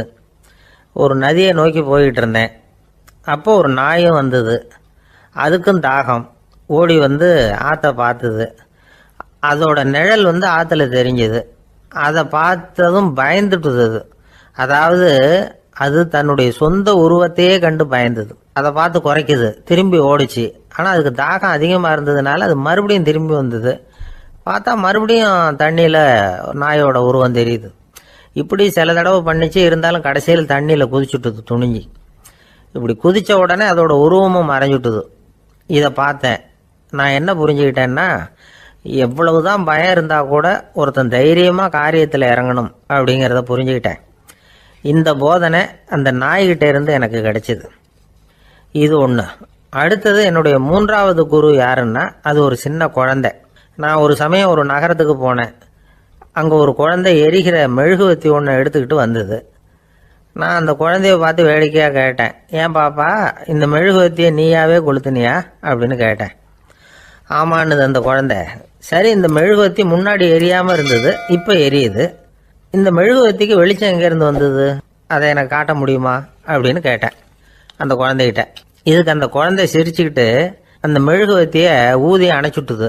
அதுக்கப்புறம் என்னை பார்த்து கேட்டுது, இப்போ இந்த மெழுகுவத்தியின் வெளிச்சம் போனதை பார்த்தீங்க இல்லையா, அது எங்கே போச்சுன்னு எனக்கு சொல்லுங்க அப்படின்னுது. அந்த குழந்தை இப்படி கேட்டதும் என்கிட்ட இருந்த ஆணவம் அழிஞ்சுட்டுது. நான் படித்ததெல்லாம் அந்த வினாடியில் சுக்கு நூறாக போயிட்டுது. என்னுடைய முட்டாள்தனத்தை நான் உணர்ந்தேன் அப்படின்னு இவ்வளவும் அந்த ஞானி விவரமாக சொன்னாராம்.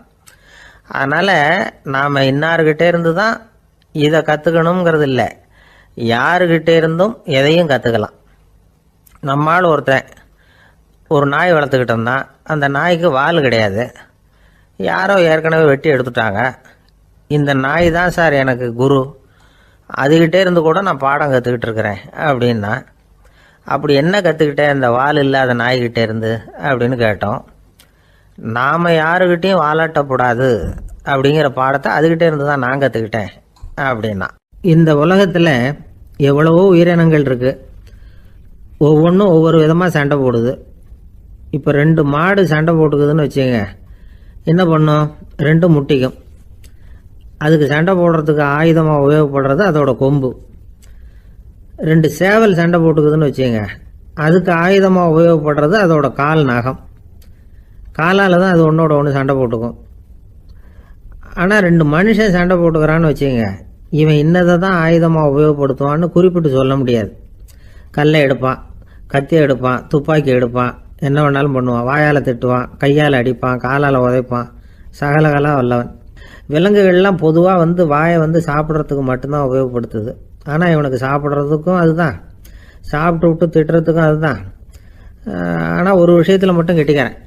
அதாவது நாம் சண்டை போட்டுக்கிட்டாலும் பரவாயில்லை, கோழிகள் சண்டை போடாமல் இருக்கணும் அப்படின்னு ஆசைப்படுறான். எதுக்காக?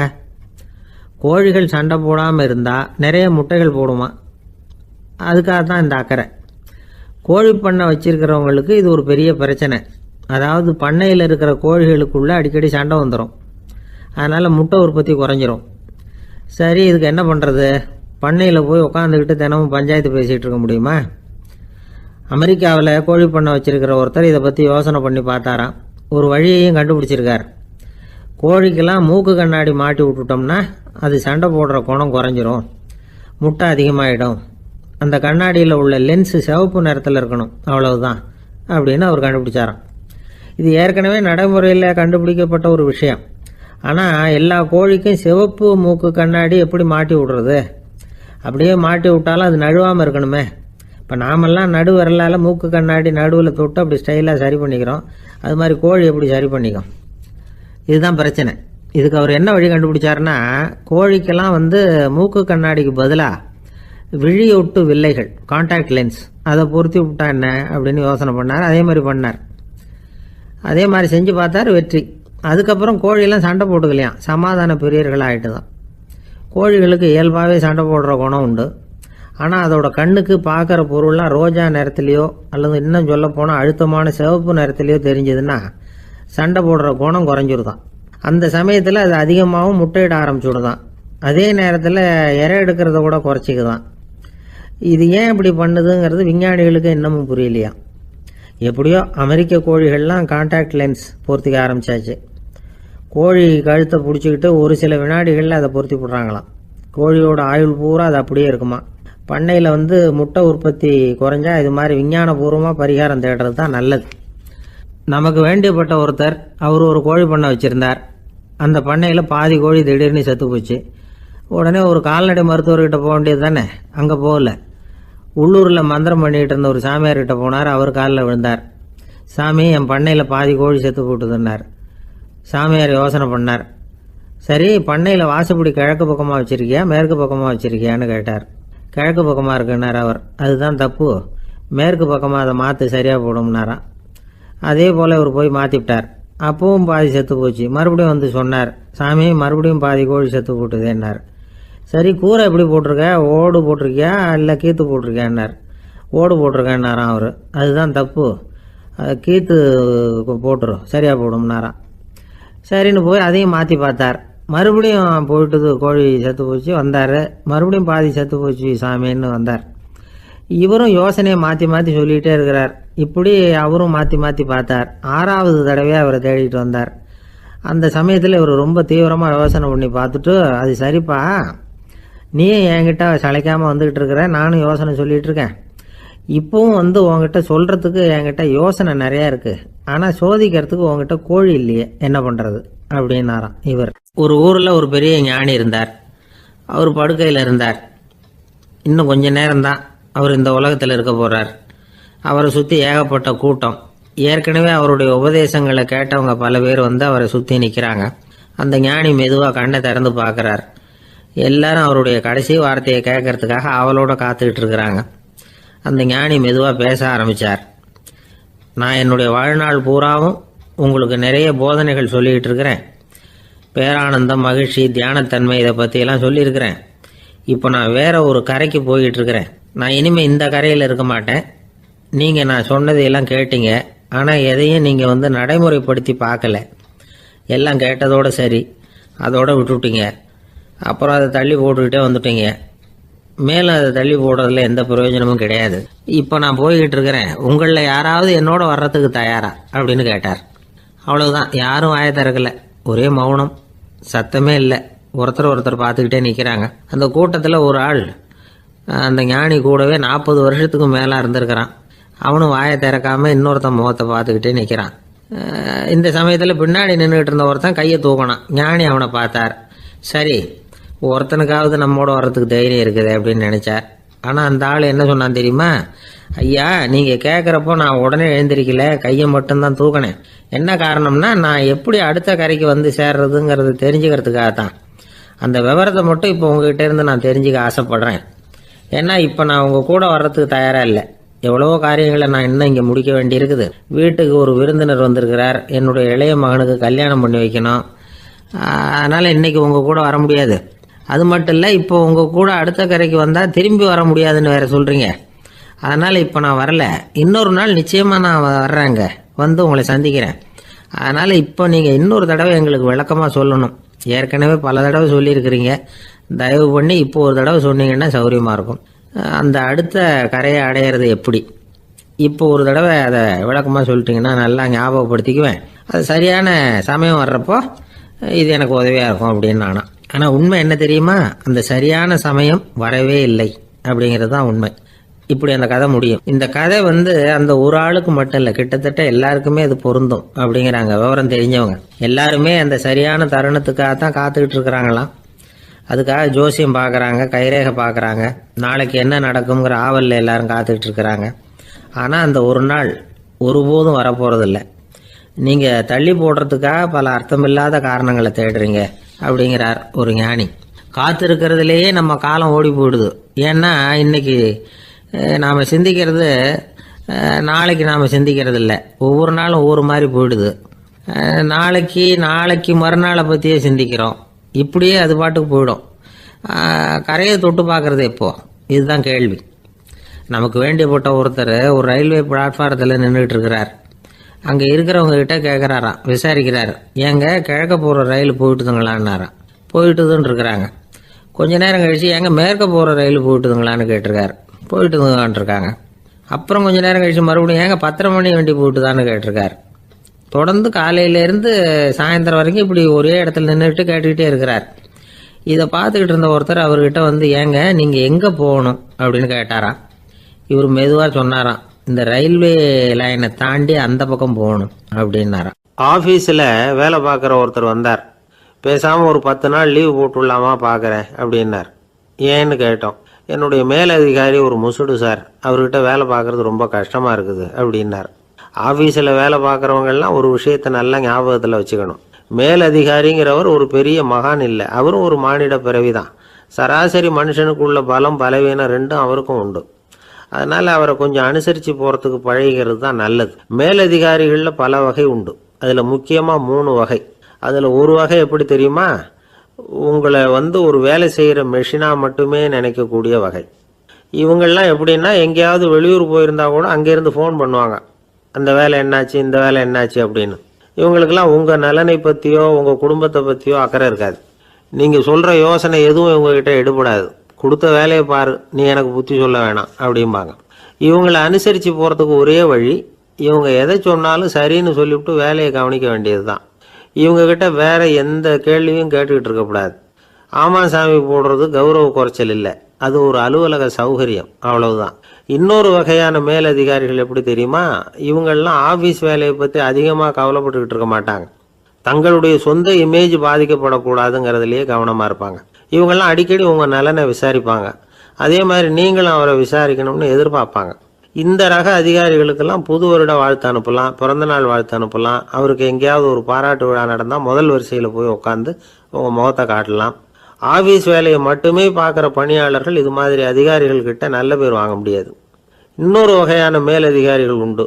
அவங்க எப்படின்னா, ஆஃபீஸ் வேலையை பற்றியும் கவலைப்பட மாட்டாங்க, தனக்கு கீழே வேலை பார்க்குறவங்கள பற்றியும் கவலைப்பட மாட்டாங்க. எக்காரணம் கொண்டும் தன்னுடைய பொசிஷனுக்கு ஆபத்து வந்துடக்கூடாதுன்னே நினைக்கக்கூடியவங்க இவங்க. இவங்களால கடுமையான வேலை செய்யவும் முடியாது, தீர்மானிக்கவும் முடியாது. எந்த முடிவையும் எடுக்காமல் அப்படியே தள்ளி போட்டுக்கிட்டே போடுவாங்க எல்லாத்தையும். இதனால் என்ன ஆகும்னா, இவருக்கு கீழே வேலை பார்க்குற உங்களுக்கு பொறுப்பு அதிகமாகிடும். இவங்ககிட்ட போய் பிரச்சனையை மட்டும் சொல்லி பிரயோஜனம் இல்லை, அதுக்கான முடிவுகளை நீங்களே சொல்லணும். அப்போ தான் இது மாதிரி அதிகாரிகள்கிட்ட நல்ல பேர் வாங்கலாம். அட்லீஸ்ட் கெட்ட பேர் வாங்காமலாவது காலம் தள்ளலாம். ஆஃபீஸில் வேலை பார்க்குறவங்க முக்கியமாக சில விஷயங்களை ஞாபகத்தில் வச்சுக்கணும். ஆஃபீஸில் நடக்கிற நல்லது கெட்டது எதுவாக இருந்தாலும் உடனடியாக மேலதிகாரிகிட்ட தெரிவிக்கிறது நல்லது. 3வது மனிதர் மூலமாக அதை அவர் தெரிஞ்சுக்கிறது அவ்வளவு நல்லதில்லை. எந்த மேலதிகாரியுமே தான் இந்த சர்பாஸ் செய்யப்படுறத விரும்புறதில்லை. அதனால் அவருக்கு தெரியாமல் மேலிடத்துக்கு மணி எழுதி போடக்கூடாது. அப்படி எழுதி போடுறவங்க சில பேர் இருக்கிறாங்க. நீங்களும் உங்கள் மேலதிகாரியும் தொழில் ரீதியாக ஒரே படிப்பு படித்தவராக இருக்கலாம். அப்படி இருந்ததுன்னா அட்ஜஸ்ட் பண்ணி போகிறது கொஞ்சம் கஷ்டம்தான். இதை மனசில் வச்சுக்கிட்டு நடந்துக்கணும். உங்களுக்கும் அவருக்கும் அபிப்பிராய பேதமா, அது அவருக்கும் உங்களுக்கும் உள்ள தனிப்பட்ட பிரச்சனை. அதை விளம்பரப்படுத்திக்கிட்டு இருக்கக்கூடாது. அது அவருடைய கோபத்தை கிளறும்.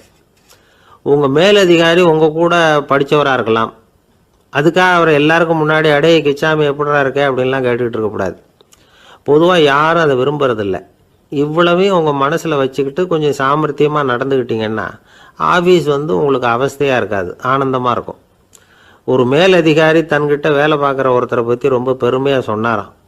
எங்கள் ஆஃபீஸில் எவ்வளவோ பேர் வேலை பார்க்குறாங்க, எல்லாரும் தினமும் ஏதாவது பிரச்சனைகளை சொல்லிகிட்டு இருப்பாங்க. ஆனால் இவர் ஒருத்தர் மட்டும்தான் இது வரைக்கும் என்கிட்ட எந்த பிரச்சனையும் சொன்னதே இல்லை. அவர் பாட்டுக்கு வருவார், வேலை பார்ப்பார், போயிடுவார் அப்படின்னாராம். நான் உடனே அவ்வளவு பெருமைக்குரிய அந்த ஊழியரை பார்த்து கேட்டேன், ஏன்பா உன்னுடைய மேலதிகாரிகிட்ட நீ எந்த பிரச்சனையும் கொண்டுகிட்டு போகிறதே இல்லையாமே அப்படின்னு கேட்டேன். அதுக்கு அவர் சொல்கிறாரு, ஆமாங்க, அது ஏன்னா அவரால் எந்த பிரச்சனையுமே தீர்க்க முடியாதுங்கிறது எனக்கு நல்லா தெரியும், அதனால் அப்படி செய்கிறேன், வேற ஒன்றும் இல்லை அப்படின்னார் ரொம்ப பொறுமையாக. ஒரே ஒரு ஊர், அந்த ஊருக்கு பேர் கொடையாளிப்பட்டி. அந்த பேருக்கு தகுந்த மாதிரி தான் அந்த ஊர் மக்களும். யார் என்ன கேட்டாலும் இல்லைன்னு சொல்லாமல் கொடுப்பாங்க. கொடையாளிகள் நிறைந்த ஊர். இனாமா மட்டும் இல்லை, கடனாகவும் பணம் கொடுப்பாங்க. யாருக்காவது அவசரமாக பணம் தேவைப்பட்டதுன்னு வச்சுக்கோங்க, அந்த ஊருக்கு போய் வாங்கிக்கலாம். பத்திரம் தேவையில்லை, சாட்சி தேவையில்லை, ஜாமீன் தேவையில்லை, எந்த உத்தரவாதமும் கேட்காம பணம் கொடுத்துருவாங்க. நம்மளால் ஒருத்தனுக்கு பணம் தேவைப்பட்டது, சொந்த பந்தமெல்லாம் கேட்டு பார்த்தா யாரும் கொடுக்குற வழியாக தெரியல. எல்லாரும் அவங்கவுங்க சௌரியத்தை பார்க்குறவங்க, அடுத்தவங்க சௌரியத்தை பற்றி கவலைப்படாதவங்க. இவன் எல்லாரையும் கேட்டு பார்த்துட்டு சோர்ந்து போய் உக்காந்துட்டான். அந்த நேரம் தான் கொடையாளிப்பட்டியை பற்றி கேள்விப்பட்டான். அப்படி ஒரு ஊர் இருக்கிறது தெரிஞ்சதும் அந்த ஊருக்கு வழி கேட்டுக்கிட்டு ஒரு நாள் புறப்பட்டு போனான். வயல்காட்டு வழியாக போக வேண்டியிருந்தது. மெதுவாக நடந்து ஊர் எல்லைக்கு வந்துட்டான். 2 பக்கமும் விவசாய வேலைகள் மும்முரமாக நடந்துக்கிட்டு இருக்குது. ஏர் உழுதுகிட்டு இருக்கிறாங்க. அப்போ அங்கே ஒரு ஆளை பாம்பு கடிச்சுட்டுது. பக்கத்தில் வேலை செஞ்சுக்கிட்டு இருந்தவங்க ஓடி வந்தாங்க. அவசரமாக செய்ய வேண்டிய முதல் உதவியெல்லாம் செஞ்சு பார்த்தாங்க, பலன் இல்லை. அந்த ஆள் செத்து போட்டான். அவன் செத்து விட்டான்னு தெரிஞ்சதும் அவனை தூக்கி வரப்பு மேலே போட்டுட்டு எல்லாரும் அவங்கவுங்க வேலையை கவனிக்க ஆரம்பிச்சிட்டாங்க.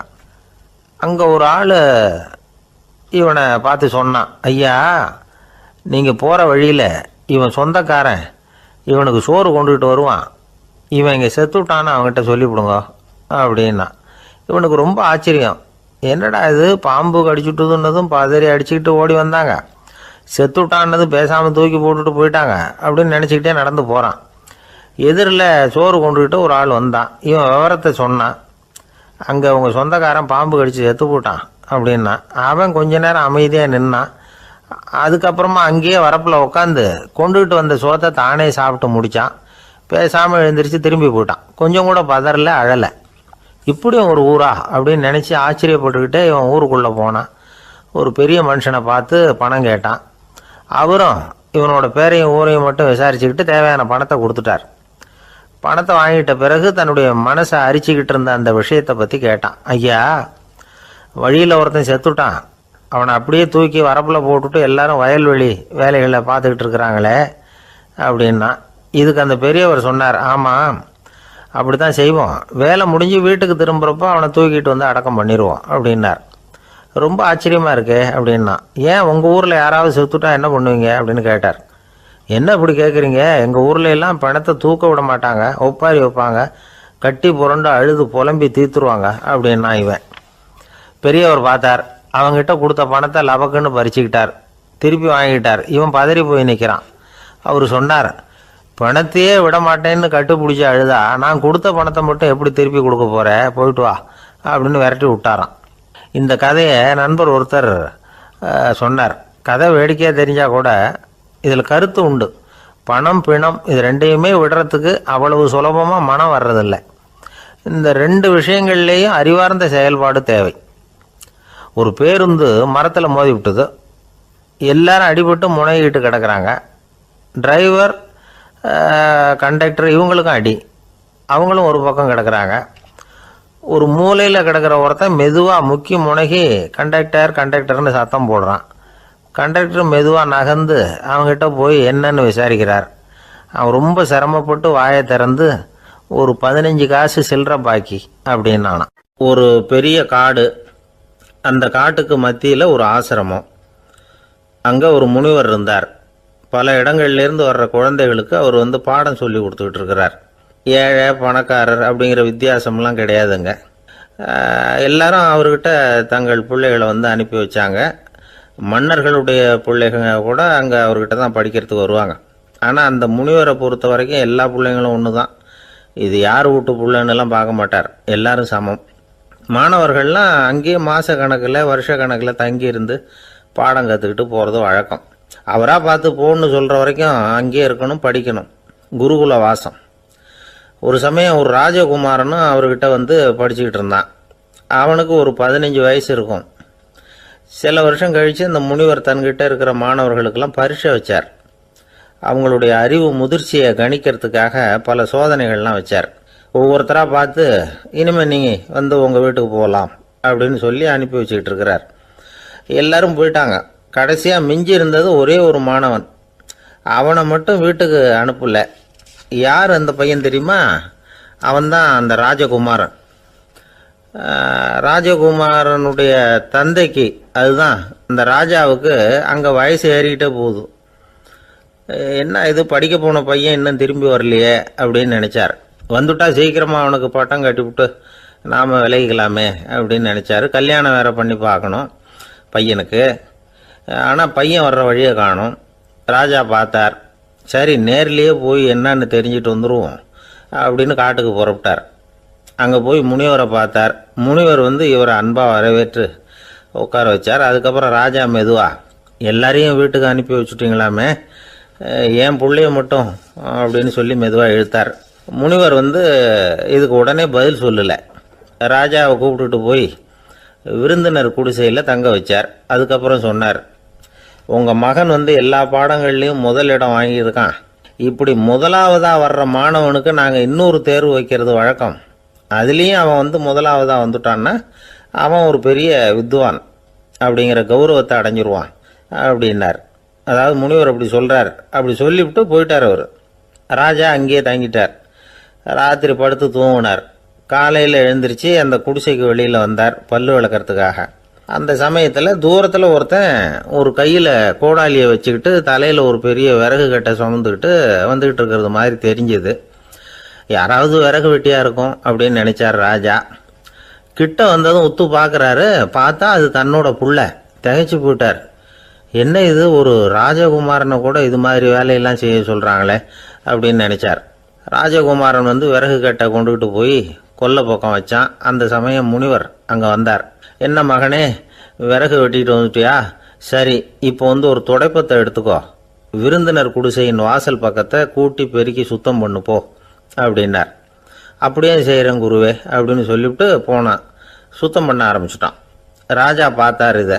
உடனே ஓடியாந்தார். மகனே, என்ன காரியம் பண்ணுற? துடைப்பத்தை கீழே போடுனார். இப்போ அந்த ராஜகுமாரன் சொல்கிறான், தந்தையே, இது வந்து என்னுடைய குருதேவரோட உத்தரவு. இங்கே வந்து நான் ஒரு மாணவன். இங்கே அரசனும் ஒன்று தான், ஆண்டியும் ஒன்று தான். குருதேவர் சொல்கிறத மறுக்காமல் செய்கிறது தான் எங்கள் கடமை அப்படின்னா. இந்த சமயம் முனிவர் அங்கே வந்தார். இவனை வந்து முதுகில் தட்டி கொடுத்தார்.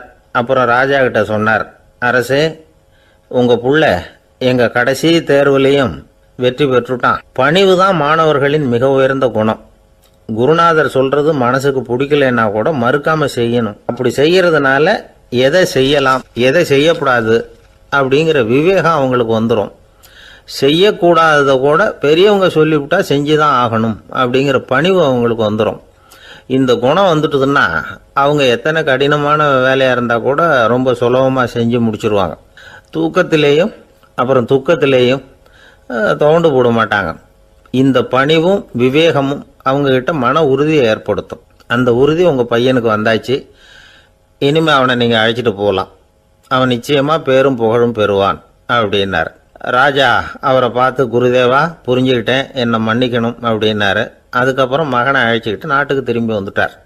இந்த கதையை இன்று ஒரு தகவலில் சொல்லுங்கள் சார், உங்கள் நிகழ்ச்சியில் சொல்லுங்கள் சார் அப்படின்னு சொல்லி மாணவர்கள் கேட்டால் பணிவாக இருக்கிறது எப்படி அப்படிங்கிறத புரிஞ்சுக்குவாங்க அப்படின்னு சொன்னார் ஒருத்தர். சரி சொல்லுவோம், அதுக்கு முன்னாடி நேர்லேயே ஒரு பையன்கிட்ட சொல்லி பார்க்கலாமே அப்படின்னு தோணுச்சு. உடனே ஒரு பையனை கூப்பிட்டோம். ஏன்பா, உங்கள் வாத்தியார் உனக்கு இது மாதிரி ஒரு பரீட்சை வச்சா என்ன பண்ணுவேன் அப்படின்னு கேட்டோம். நானும் அப்படி தான் சார் நடந்துக்குவேன், விறகு வெட்டுவேன், தொடப்பத்தினால கூட்டி சுத்தம் பண்ணுவேன், உடனே செஞ்சு முடிச்சிருவேன் சார் அப்படின்னா. பலே பரவாயில்லையே அப்படின்னோம். ஆமாம் சார், அப்படி செஞ்சால் தானே வீட்டுக்கு அனுப்புவார், இல்லைன்னா இன்னொரு வருஷம் இங்கேயே இருந்து படின்னு சொல்லி விடுவார், அதனால் அப்படி செய்வேன் அப்படிங்கிறான் அந்த பையன்.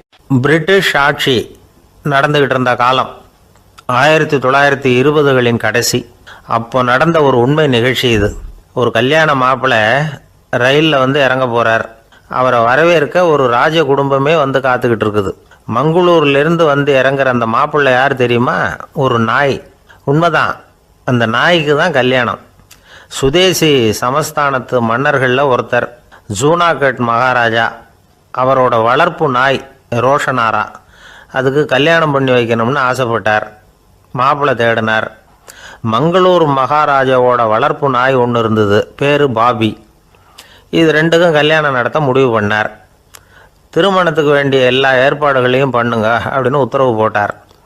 ஆயிரக்கணக்கான அழைப்புதழ்கள், பல சமஸ்தான மன்னர்கள், ஜமீன்தார்கள், பிரிட்டிஷ் அதிகாரிகள், பெரிய பணக்காரங்க, இப்படி நிறைய பேருக்கு அழைப்புதழ்கள் அனுப்பி வச்சாங்க. பத்திரிகையை பார்த்தவங்கெல்லாம் திகைச்சு போயிட்டாங்களாம். இருந்தாலும் என்ன பண்ணுறது, ராஜாவே அழைக்கிறார், போகாமல் இருக்க முடியுமா? அந்த சமயத்தில் நாட்டின் கவர்னர் ஜெனரலாக இருந்தவர் இர்வின் பிரபு, அவருக்கும் ஒரு பத்திரிக்கை போயிருக்குது. வாங்கி பார்த்ததும் அவருக்கு பயங்கர எரிச்சல். உடனே குப்பை தொட்டியில் போட்டுவிட்டாராம். மாட்சிமை தங்கிய பிரிட்டன் சக்கரவர்த்தியின் பிரதிநிதியான தன்னை கேவலம் ஒரு நாயின் திருமணத்துக்காக அழைக்கிறதா அப்படின்னு அவருக்கு ஆத்திரம். இருந்தாலும் கல்யாணம் பிரமாதமாக நடந்துதான். கல்யாணத்தன்னைக்கு பொண்ணுக்கு ஸ்பெஷல் குளியல், தண்ணீருக்கு பதிலாக வாசனை திரவியங்கள், பன்னீர், குளித்ததுக்கு அப்புறம் அலங்காரம், வைர மாலை, முத்து மாலை, ஏகப்பட்ட அலங்காரம். மாப்பிள்ளையை அழைக்கிறதுக்கு ரயில்வே ஸ்டேஷனில் ராஜ குடும்பமே காத்துக்கிட்டு இருக்குது. அவங்களோட வளர்ப்பு நாய்கள் 250. அத்தனை நாய்களுக்கும் பட்டு துணி போத்தி இருக்குது. முத்து வடங்கள் அணிவிச்சிருக்கிறாங்க. எல்லாம் ராஜ நாய்கள். அதுகளையும் வீதியில் நடக்க விடலையாம். அதுகளை சுமந்துக்கிட்டு போக அலங்கரிக்கப்பட்ட யானைகள் காத்துக்கிட்டு இருக்குதான். மாப்பிள்ளைக்கு வரவேற்பு எப்படி தெரியுமா? அது நடந்து வர்ற பாதை பூரா ரத்தன கம்பளம் விரிச்சிருக்குது. 2 பக்கமும் ராஜாங்க அதிகாரிகள் கைகட்டி நிற்கிறாங்க. அரசு படை வீரர்கள் அணிவகுப்பு மரியாதை செலுத்துகிறாங்க. அந்த நாய் ராஜ மரியாதையோடு நடந்து வருது. நகையெல்லாம் போட்டுக்கிட்டு வருது. திருமண மண்டபத்துக்கு சேருது. அங்கே கல்யாணம் அமோகமாக நடக்குது. இந்த திருமணத்தை முன்னிட்டு அந்த ஜூனாகட் சமஸ்தானத்துக்கு 3 நாள் விடுமுறை வேறு. கல்யாணத்துக்கு வந்திருந்தவங்களுக்கெல்லாம் ஏக தடபுடலாக விருந்து, நாட்டியம் எல்லாம் பிரமாதமாக நடந்து தான். இந்த கல்யாணத்தில் கலந்துக்க வந்திருந்த மற்ற சமஸ்தானத்து மன்னர்கள், தீவான்கள், அரச குடும்பத்தினர், இப்படி அவங்க 700 பேராம். அவங்க போகிறதுக்காக விசேஷ ரயில்கள்லாம் வேற விட்டுருக்காங்க. கல்யாணம் முடிஞ்சதும் அந்த நாய் தம்பதிகளோட பெரிய பெரிய மன்னர்கள்லாம் ஒன்றா உட்காந்து சாப்பிட்டாங்களாம். ஏர் கண்டிஷன் அறையில் அந்த தம்பதிகள் கொஞ்ச காலம் வாழ்ந்துருக்கிறாங்க. கொஞ்ச நாளில் மாப்பிள்ளைக்கு மரியாதை குறைய ஆரம்பிச்சுட்டுது. வெளியில் துரத்தி விட்டாங்களாம்.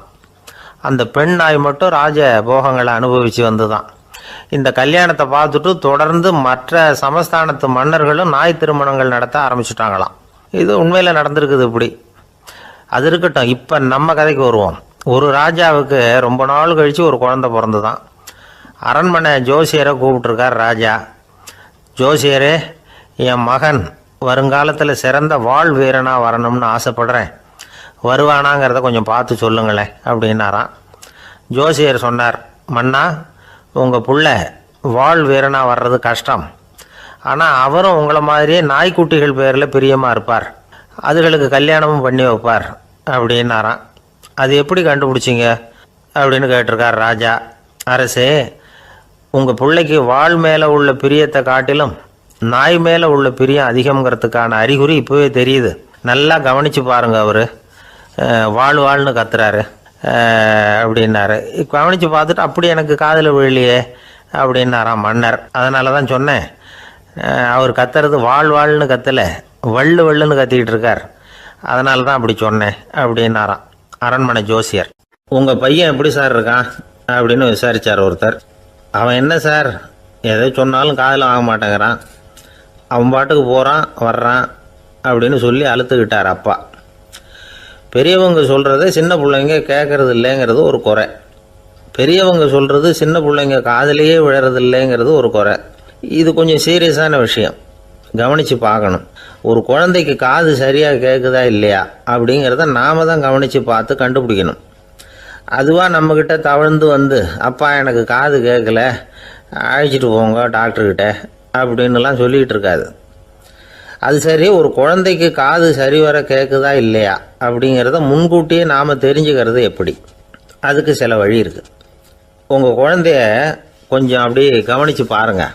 அடிக்கடி ஜலதோஷம், காதில் அரிப்பு ஏற்படுதா, மூக்கு விரிவாகவும் அப்புறம் டான்சில், அடினாய்டு, சத அழற்சி இது மாதிரி ஏதாவது இருக்கா, வாயிலிருந்து எச்சில் ஒழுகுதா, குழந்தை வாயினால் சுவாசிக்குதா, பற்கள் முன்னாடி தள்ளி வளருதா, இதெல்லாம் அதுக்கு அறிகுறி.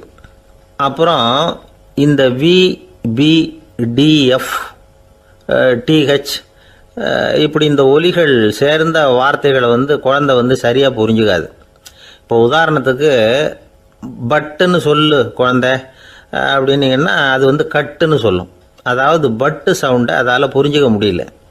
அப்புறம் உங்கள் குழந்தை உங்களை உறக்க பேச சொல்கிறானா, அடிக்கடி கேள்வி கேட்குறானா, சாப்பிட்றப்போ கவனம் இல்லாமல் இருக்கானா, படிப்பில் போதுமான முன்னேற்றம் இல்லையா, வகுப்பில் சரியாக கவனிக்கிறது இல்லையா, இப்படிலாம் இருந்தால் ஆரம்பத்திலேயே டாக்டர்கிட்ட அழைச்சிட்டு போய் சிகிச்சையை ஆரம்பிச்சுடலாம், குணப்படுத்திவிடலாம். குழந்தைக்கு காது சரியாக கேட்கலன்னா நீங்கள் செய்ய வேண்டியது என்ன தெரியுமா? அவனுக்கு காது கேட்கலேங்கிறதுக்காக அவன் முன்னாடி சத்தம் போட்டு பேசக்கூடாது. மெதுவாக சீராக பேசணும், அவனை பார்த்து பேசணும். உங்கள் உதட்டு அசைவுகள் அவனுக்கு உதவும், அதை பார்த்தே புரிஞ்சுக்குவான். நீங்கள் வாயில் வெத்தலை பாக்கு போட்டுக்கிட்டோ புகை பிடிச்சிக்கிட்டோ பேசக்கூடாது. அப்படி பேசினா அவனால் அந்த உச்சரிப்பை சரியாக புரிஞ்சுக்க முடியாது. ஒரு வார்த்தையை சொல்கிறீங்க, அவனுக்கு புரியல அப்படின்னா அதே வார்த்தையை மறுபடியும் சொல்லணும்.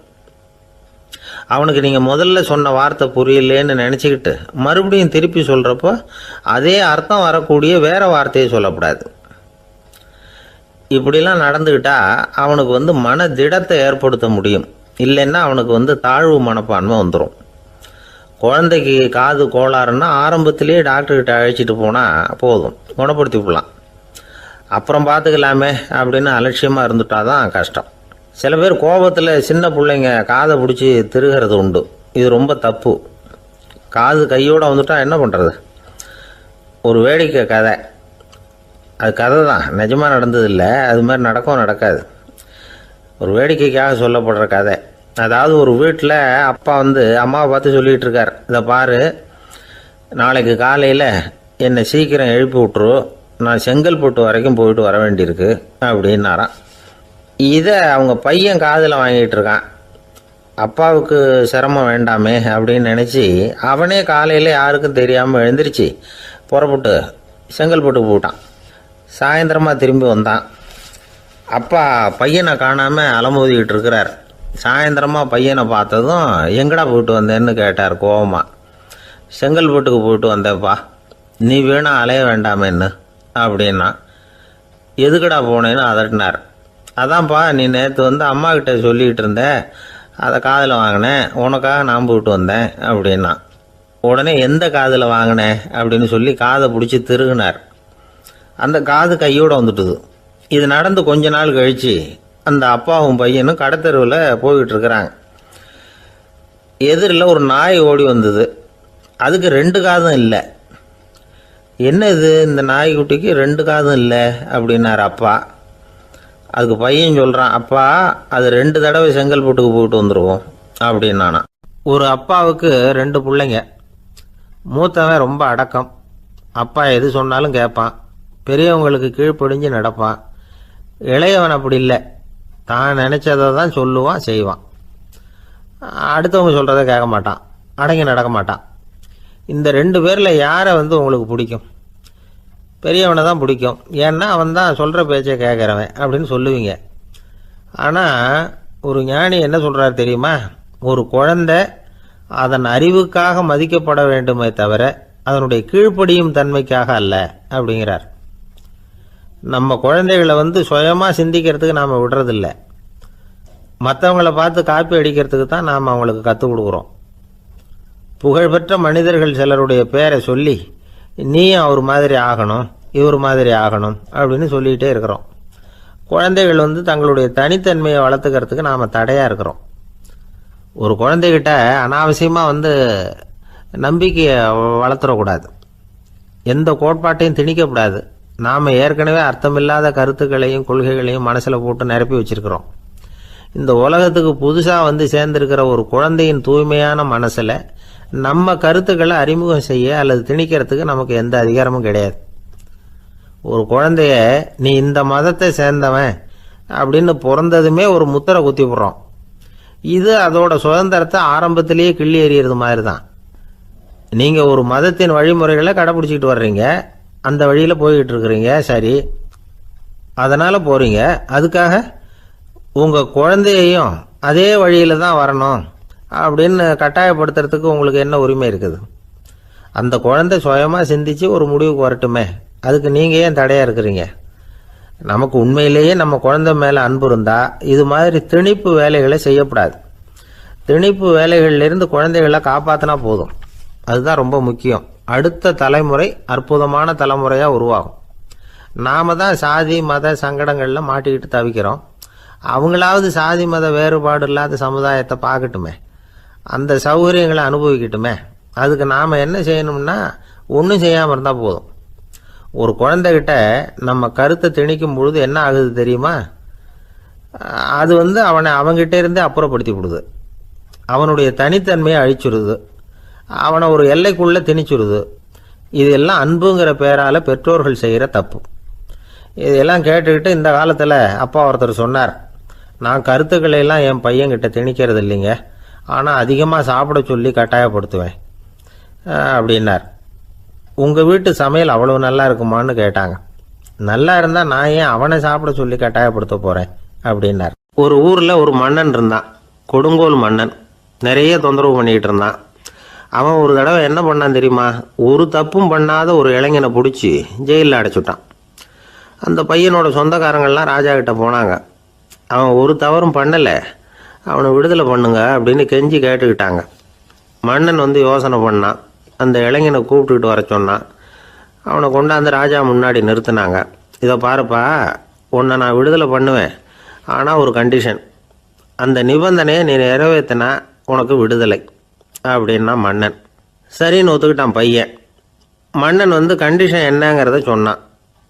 உங்ககிட்ட ஒரு செம்மறி ஆட்டை கொடுக்க போகிறேன், 1 மாதத்துக்கு அதுக்கு தேவையான தீனியையும் கொடுக்க போகிறேன். 1 மாதம் கழித்து அந்த ஆட்டை எடை போட்டு பார்ப்பேன். அந்த ஆட்டின் எடை கொஞ்சம் கூட கூடி இருக்கக்கூடாது. எடை கூடி இருந்தால் உனக்கு விடுதலை கிடையாது. என்ன சொல்கிற அப்படின்னா. பையனுக்கு ஒன்றும் புரியல, பயமாக போயிட்டுது. குழம்பிக்கிட்டே நின்றுக்கிட்டு இருக்கிறான். சரி, ஒரு நாள் டைம் தரேன், நல்லா யோசனை பண்ணி பார்த்துட்டு நாளைக்கு உன் முடிவை சொல்லு அப்படின்னா மன்னன். பையன் கவலையோடு வெளியில் வந்தான். அங்கே ஒரு பெரியவர் நின்றுக்கிட்டு இருந்தார். அவர்கிட்ட விஷயத்தை சொன்னான். அந்த பெரியவர் இந்த பையனுக்கு காதோட காதாக ஒரு வழியை சொல்லி கொடுத்தார். அதை கேட்டதும் பையன் மறுபடியும் மன்னன் முன்னாடி நின்னா, உங்கள் நிபந்தனையை ஏற்றுக்கிறேன்னு சொன்னான். மன்னன் ஒரு ஆட்டுக்குட்டியையும் அதுக்கு 1 மாதத்துக்கு தேவைப்படுற தீவனத்தையும் கொடுக்கும்படியாக உத்தரவு போட்டான். கொடுத்தாங்க, ஓடிட்டு போயிட்டான். 1 மாதம் தினமும் தவறாமல் அந்த தீவனத்தை ஆட்டுக்குட்டிக்கு போட்டுக்கிட்டு இருக்கிறான். 1 மாதம் கழித்து அந்த ஆட்டை அரண்மனைக்கு ஓட்டிகிட்டு போனான். மன்னன் அதை எடை போட்டு பார்க்குறான், எடை கூடவே இல்லை, அப்படியே தான் இருக்குது. உடனே போட்ட நிபந்தனைப்படி அந்த இளைஞனை விடுதலை பண்ணிவிட்டான். சரி, ஆட்டுக்கு எடை கூடாமல் இருக்கிறதுக்கு அந்த பெரியவர் சொல்லி கொடுத்த யோசனை என்ன அப்படின்னா, அது வேற ஒன்றும் இல்லை. அந்த ஆட்டுக்கு எதிரில் அது கண்ணில் படுற மாதிரி ஒரு ஓநாயை கட்டி போட சொன்னார். அவ்வளவுதான். ஆட்டுக்கு ஓநாய்ங்கிறது பிறவி பகை. ஓநாயை பார்த்தா ஆடு நடுங்க ஆரம்பிச்சிரும், அவ்வளவு பயம். தினமும் அந்த ஆடு பயந்துக்கிட்டே தேனி சாப்பிட்டுது, எடை கூடல. அதுதான் ரகசியம். இது சின்ன பிள்ளைங்களுக்கான ஒரு கதை. இதிலேருந்து தெரிஞ்சிக்க வேண்டிய உண்மை என்னன்னா, நாமெல்லாம் சாப்பிட்றப்ப மனசும் உடம்பும் அமைதியாக இருக்கணும்.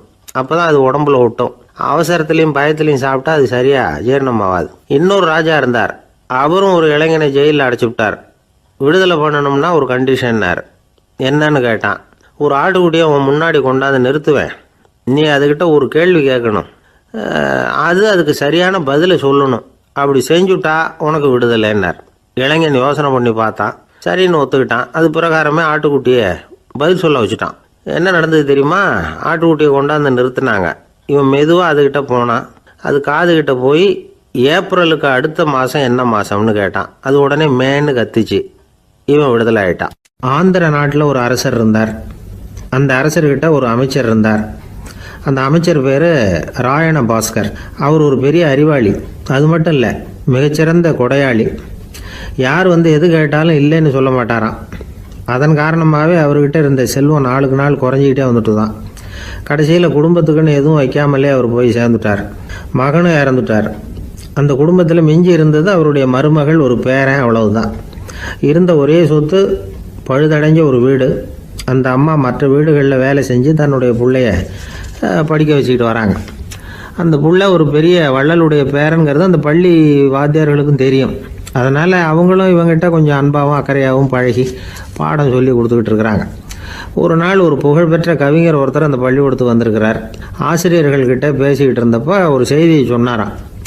ராயண பாஸ்கருங்கிற வள்ளல் எனக்கு நிறைய உதவிகள் செஞ்சுருக்கார். என்னை பாராட்டி பரிசுகள்லாம் கொடுத்துருக்கிறார். அந்த வள்ளல் வாழ்ந்த கிராமத்தை பார்க்கணுங்கிறதுக்காக தான் இப்போ இங்கே வந்திருக்கிறேன் அப்படின்னாராம். ஆசிரியர் உடனே இந்த பையனை கூப்பிட்டு, இதை பாருங்கள், இவன் யார் தெரியுமா? நீங்கள் குறிப்பிடுகிற அந்த வள்ளலின் பேரன் அப்படின்னு அறிமுகப்படுத்தினாராம். கவிஞரின் கண்களில் ஆனந்த கண்ணீர். அந்த பரவச நிலையிலேயே அந்த வள்ளலை பற்றி கவி பாட ஆரம்பிச்சுட்டாராம். இந்த சின்ன பையன் அதை கேட்டிருக்கிறான். உடனே என்ன பண்ணான் தெரியுமோ? தன் கையில் அணிஞ்சிருந்த ஒரு பொன் வளையலை கழட்டி அந்த கவிஞருக்கு பரிசாக கொடுத்துட்டானான். எல்லாருக்கும் ஆச்சரியம். தாத்தா இருக்கும் நிலையில் கொடுத்தார், பேரன் இல்லாத நிலையிலையும் கொடுக்குறான். பையனை எல்லாரும் பாராட்டினாங்களாம். இருந்தாலும் அவனுக்குள்ள ஒரு பயம் எதுவும் ஆரம்பமாச்சு. பள்ளிக்கூடம் விட்டு வீட்டுக்கு வரும்பொழுது அந்த பயம் இன்னும் அதிகமாயிட்டுது. அம்மா என்ன சொல்லுவாங்களோ தெரியலையே, ஏதோ திடீர்னு தோணிச்சு வளையலை கட்டி கொடுக்கணும்னு கொடுத்துட்டோம். குடும்பம் இருக்கிற நிலையில் இப்படி நான் செஞ்சது தப்பா? வீட்டு செலவுக்கே அம்மா எவ்வளவு கஷ்டப்படுறாங்க. வீட்டுக்கு போனதும் என்ன நடக்குமோ தெரியலையே அப்படின்னு நினச்சி பயந்துக்கிட்டே அவன் வீட்டுக்குள்ளே அடி எடுத்து வைக்கிறான். அம்மா கூப்பிட்டு சாப்பாடு போட்டாங்க. அவங்க கண்ணில் படக்கூடாதுங்கிறதுக்காக ஒரு கையை பின்னாடி மறைச்சிக்கிட்டே இருந்தான். அம்மா இதை கவனிச்சிட்டாங்க. ஏய், உன் கையை ஏன் அப்படி வச்சிருக்கிற? உன் கைக்கு என்னாச்சு? ஏதாவது அடிபட்டு போச்சா அப்படின்னு கேட்டுக்கிட்டே கையை எடுத்து பார்க்குறாங்க. வளையலை காணலை. வளையல் எங்கே அப்படின்னு கேட்குறாங்க. இவன் தயங்கிக்கிட்டே நடந்ததை சொல்கிறான். அதை கேட்டதும் அந்த அம்மாவோட முகம் கோபத்தால் சவுந்து போச்சான். முட்டாளே, என்ன காரியம் பண்ண அப்படின்னு கன்னத்தில் அரைஞ்சிட்டாங்களாம். அம்மா, என்னை அடிக்காத, ஏதோ தெரியாமல் தப்பு பண்ணிட்டேன் அப்படின்ட்டுருக்கான். மகனே, வளையலை கொடுத்ததுக்காக நான் உன்னை அடிக்கலை அப்படிங்க, பின்ன எதுக்கு அடித்தேன்னு கேட்டிருக்கான். உன் பாட்டனார் வந்து ஒரு பெரிய வள்ளல். அவர் எதையும் பாதி வேலையை செய்யறதில்ல.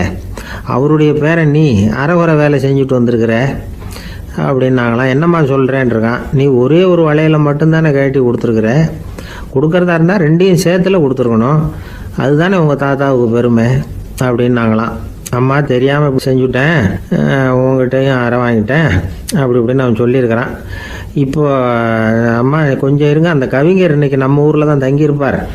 நாளைக்கு காலையில் தான் அவர் வந்து எங்கே இருக்காருன்னு விசாரித்து இன்னொரு வளையலையும் கொடுத்துட்றேன் அப்படின்ட்டுருக்கான். மகனே, நல்ல செயல்களையெல்லாம் நாளைக்குன்னு ஒத்தி போடாத. நாளைக்கு என்ன நடக்குங்கிறது யாருக்கு தெரியும்? இப்போவே போ, எங்கே இருக்காருன்னு பாரு அப்படின்ட்டுருக்காங்க. மகன் புறப்பட்டான். பள்ளி ஆசிரியர்கிட்ட போய் கேட்டானான் அந்த கவிஞர் எங்கே இருக்காருன்னு. அவர் சொன்னாராம். உடனே போய் அவர் இருக்கிற இடத்துல கதவை தட்டியிருக்கான். ராத்திரி நேரத்தில் இவனை கண்டதும் அவருக்கு ரொம்ப ஆச்சரியம்.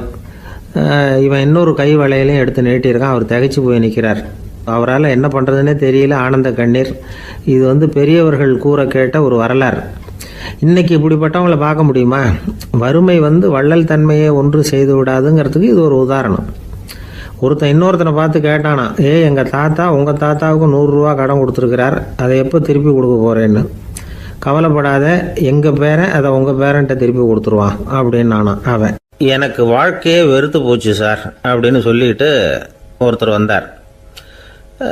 வந்து கொஞ்ச நேரம் பேசினதுக்கப்புறம் அவர் அப்படி சொல்லியிருந்தா அதில் ஒரு அர்த்தம் இருந்திருக்கும். வர்றதுக்கு முன்னாடியே வாழ்க்கை வெறுத்து போச்சுன்னு சொல்லிட்டு வர்றார். என்ன சார் விஷயம்னு விசாரித்தோம். எங்கள் வீட்டில் தினம் 3 வேளையும் ஒரே மாதிரி சாப்பாடு சார், வித்தியாசமே கிடையாது. இப்படியே 3 மாதமாக சாப்பிட்டுக்கிட்டு இருக்கிறேன். அதை விட பட்டினி கிடந்து செத்துடலாம்னு தோணுது அப்படின்னார். ஒரு பெரியவர் சொன்ன தத்துவத்தை சொல்கிறதுக்கு ஆள் கிடைக்காம தவிச்சுக்கிட்டு இருந்தோம். இப்போ ஒருத்தர் கிடைச்சிட்டார். விட்டுலாமா? உடனே அவரை உட்கார வச்சு சொல்ல ஆரம்பிச்சிட்டோம். அதாவது நாம் அனுபவிக்கிற உணர்வுகளில் களிப்பு, மகிழ்வு, ஆனந்தம், இது 3க்கும் ஒன்றுக்கு ஒன்று வித்தியாசம் உண்டு. மேம்போக்காக பார்க்குறதுக்கு இது 3 ஒன்று மாதிரி தோணும். ஆனால் அது அப்படி இல்லை. களிப்புங்கிறது உடம்பை பொறுத்தது, மகிழ்வுங்கிறது மனசை பொறுத்தது, ஆனந்தம்ங்கிறது ஆன்மாவை பொறுத்தது.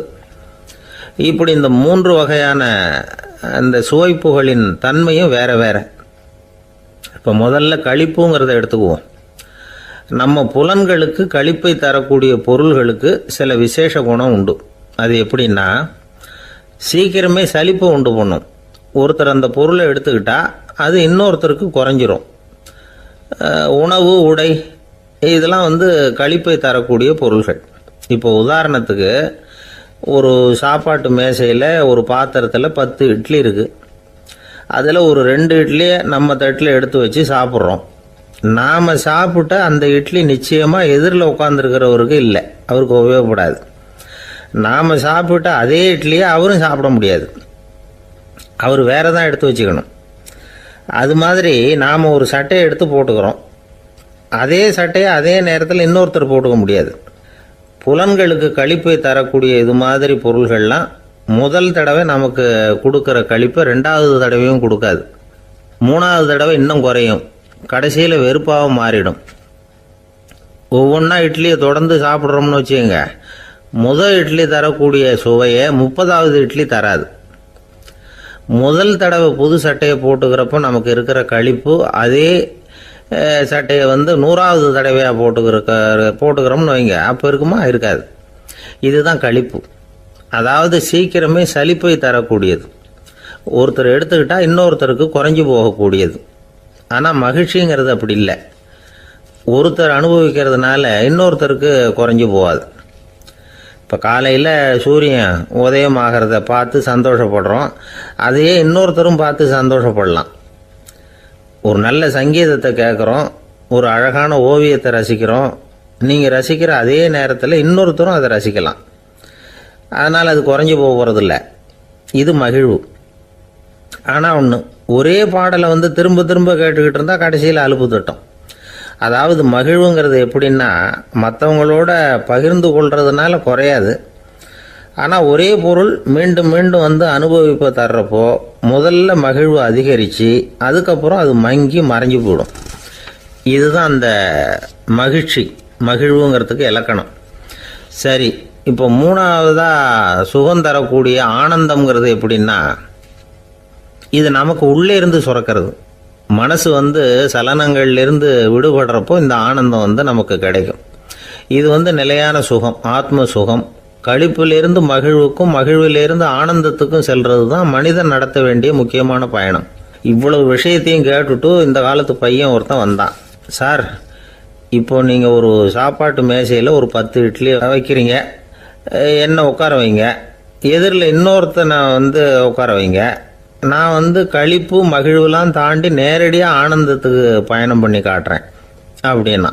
ஒன்றும் புரியல அவன் சொன்னது. அது எப்படி, என்ன பண்ணுவ நீ அப்படின்னு சொல்லி கேட்டோம் ஆச்சரியமா.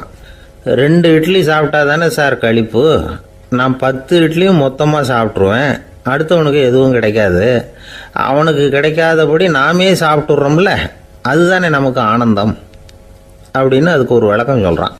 துஷ்டரை கண்டால் தூர விலகு, இப்படி ஒரு பழமொழி உண்டு. எதுக்காக இப்படி சொல்லி வச்சாங்க?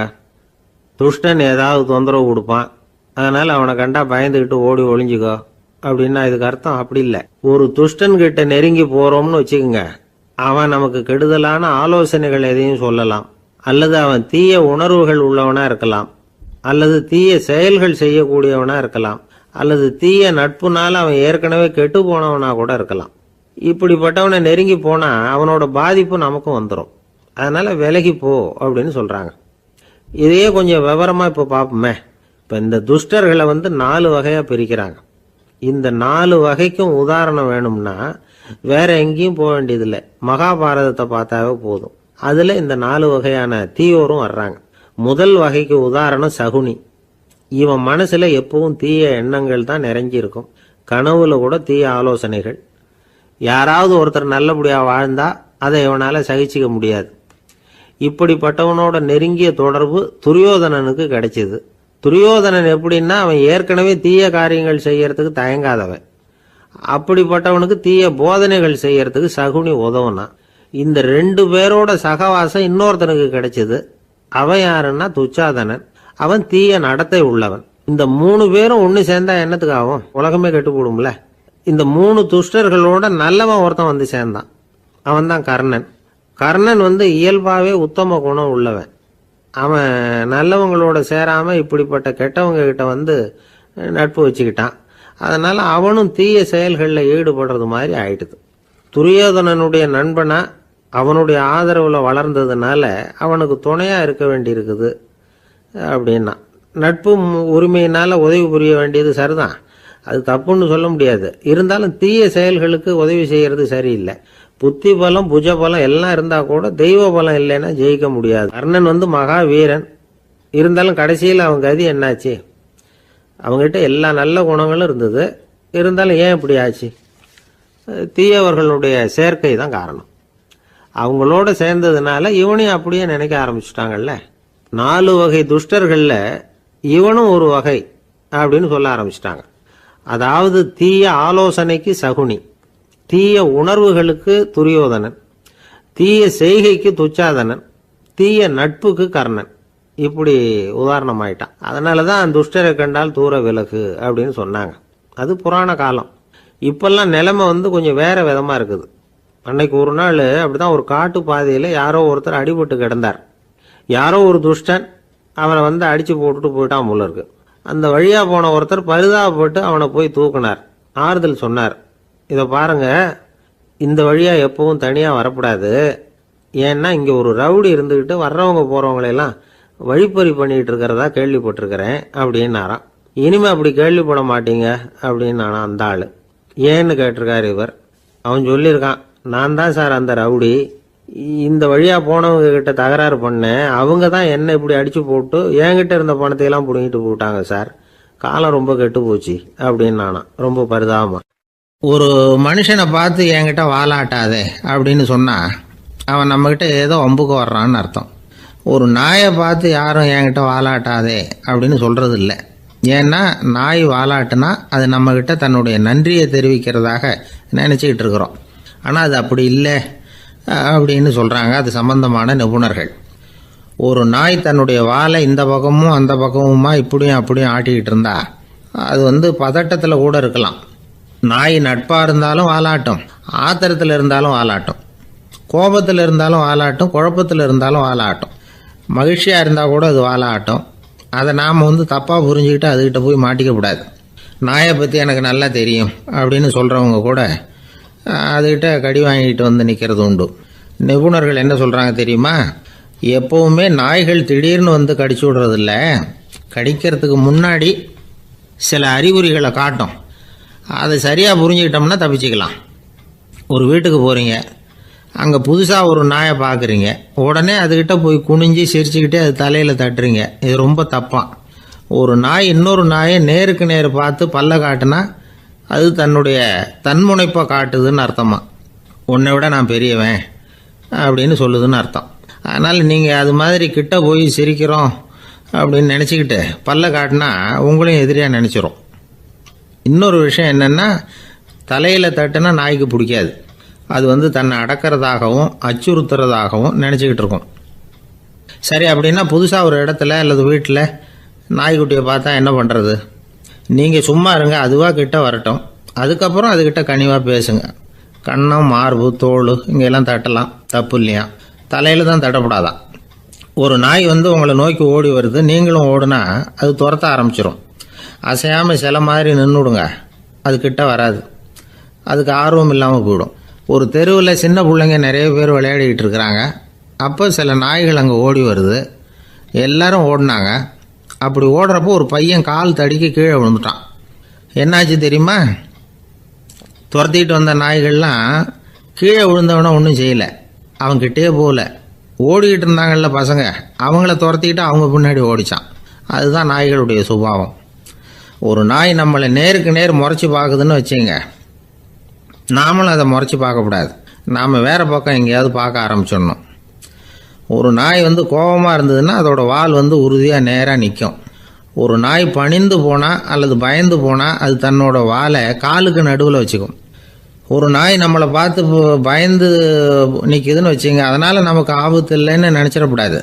உங்களை பார்த்துட்டு ஒரு நாய் ஒடுங்குச்சுன்னா நீங்கள் விலகி போயிடணும் அப்படின்னு அது நினைக்குது. நிறைய பேர் பயந்து போன நாயால் கடிபடுறாங்க. இவன் நம்மளை விட பெரிய ஆள், மாட்டிக்கிட்டோம், வேற வழி இல்லை அப்படிங்கிற நினப்பில் தான் நாய் வந்து கடிக்க ஆரம்பிக்குதான். இதே மாதிரி சங்கிலியால் கட்டி போடப்பட்டிருக்கிற நாயும் ஆபத்தானது தான். தொடர்ந்து கட்டி போட்டிருந்தா காலப்போக்கில் அது ஒரு மாதிரி ஆகிடும். நாய் வந்து குழந்தைகளை கடிக்காது அப்படின்னு சில பேர் சொல்லுவாங்க. அதுவும் ஒரு தவறான நம்பிக்கை. அதனால் சின்ன குழந்தைகளை தனியாக நாயோட விளையாட விடக்கூடாது. ஆகக்கூடி நாயை பற்றி நிறைய விஷயம் புரிஞ்சுக்க வேண்டியிருக்குது. ஒருத்தர் தன்னுடைய நண்பர் வீட்டுக்கு போயிருந்தார். அவசியம் எங்கள் வீட்டில் சாப்பிட்டுட்டு தான் போகணும் அப்படின்னு ரொம்ப அன்பாக சொல்லிவிட்டார். அதை மீற முடியல இவரால். சரின்னு உட்காந்துட்டார். சாப்பாடு போட்டாங்க. சாப்பிட ஆரம்பித்தார். அவங்க வீட்டில் கட்டி போட்டிருந்த நாய்க்குட்டி இவர் சாப்பிட்றத முறைச்சி பார்த்துது. ஏன் இப்படி என்ன இது முறைச்சி பார்க்குது உங்கள் வீட்டு நாய்க்குட்டி அப்படின்னு அவர் கேட்டார். அப்போ அவங்க சொன்னாங்களாம், அதுக்கிட்ட ஒரு கெட்ட பழக்கங்க, தன்னோட தட்டில் யார் சாப்பிட்டாலும் அது அப்படி தான் முறைச்சி பார்க்கும் அப்படின்னாராம் அவர். இன்றைக்கு பல பேர் வந்து உயில் எழுதி வைக்கிறாங்கல்ல. இந்த உயில்னா என்ன? அதாவது ஒரு நபர் தனக்கு பின்னாடி தன்னுடைய சொத்துக்கள் யாருக்கு போய் சேரணும்னு நினைக்கிறாரோ அந்த நினைப்பை சட்டப்படி உறுதிப்படுத்துறது தான் உயில். சரி, உயிலை வந்து யார் எழுதலாம்? 18 வயசு பூர்த்தியான யாரும் உயில் மூலமாக சொத்துக்களை விநியோகிக்கலாம். கண் பார்வை இல்லாதவங்க, காது கேளாதவங்க, வாய் பேச முடியாதவங்க, இவங்கெல்லாம் கூட உயில் எழுதி வைக்கலாம். புத்தி சுவாதீனம் இல்லாதவங்க கூட சில சமயம் புத்தி தெளிவாக இருந்தால் உயில் எழுதலாமா. குடிபோதையில் இருக்கிறவங்க, தாங்கள் என்ன செய்கிறோங்கிறது தெளிவாக அறிய முடியாதவங்க, நோய் நொடியில் இருக்கிறவங்க, இவங்கெல்லாம் உயில் எழுத முடியாது. ஒருத்தரை நிர்பந்தப்படுத்தி ஏமாற்றி அல்லது சுய நினைவில்லாத ஒருத்தர்கிட்ட எழுதி வாங்கி வைக்கிற உயில் வந்து செல்லாது. உயிலை வந்து இந்த முறையில் தான், இந்த படிவத்தில் தான் எழுதணும்னு சட்டத்தில் விதி எதுவும் கிடையாது. இதுக்கு முத்திரை கட்டணமும் கிடையாது. உயிலை வந்து வெற்று காகிதத்தில் எழுதலாம். அச்சு அடிக்கணும், டைப் அடிக்கணுங்கிற அவசியம் கூட இல்லை. கையாலேயே கூட எழுதலாம். எழுதி இருக்கிறது புரியணும், அவ்வளவுதான். குறைந்தபட்சம் 2 சாட்சிகளை வச்சுக்கிட்டு உயில் எழுதுகிறவர் அதில் கையெழுத்து போடணும். கையெழுத்து போட தெரியாதுன்னா இடது கை பெருவிரல் ரேகை வைக்கலாம். உயில் சாசனத்துக்கு சாட்சிகள் கையெழுத்து இல்லைன்னாலும் அது செல்லாது. அப்புறம் ப்ரிவிலேஜ்டு வில் அப்படின்னு இருக்கு. அதுக்கு மட்டும் சாட்சிகள் தேவையில்லை. அது என்னென்னா, இந்த விமானப்படை, கப்பல் படை அல்லது யுத்தத்தில் பணிபுரியும் நபர்கள் அவங்கெல்லாம் இருக்கிறாங்க இல்லையா, அப்படிப்பட்டவங்க எழுதுகிற உயில் அது. அதுக்கு சில விசேஷ சலுகைகள் உண்டு. ஒருத்தர் முதல்ல ஒரு உயில் எழுதி வைக்கிறார், அதுக்கப்புறம் மனசு மாறி போகுது, அது வேணாம்னு நினைக்கிறார், ரத்து செஞ்சுடலாம். அதுக்கப்புறம் வேற உயிலும் எழுதலாம். உயிரோடு இருக்கிற வரைக்கும் எத்தனை தடவை வேணும்னாலும் உயில் எழுதலாம். கடைசியாக எழுதப்பட்ட உயில் சட்டப்படி சரியாக இருந்தால் அதுதான் அமலுக்கு வரும். சரி, எழுதுகிற உயிலை ரகசியமாக வச்சுருக்கிறது எப்படி? இது ஒரு கேள்வி.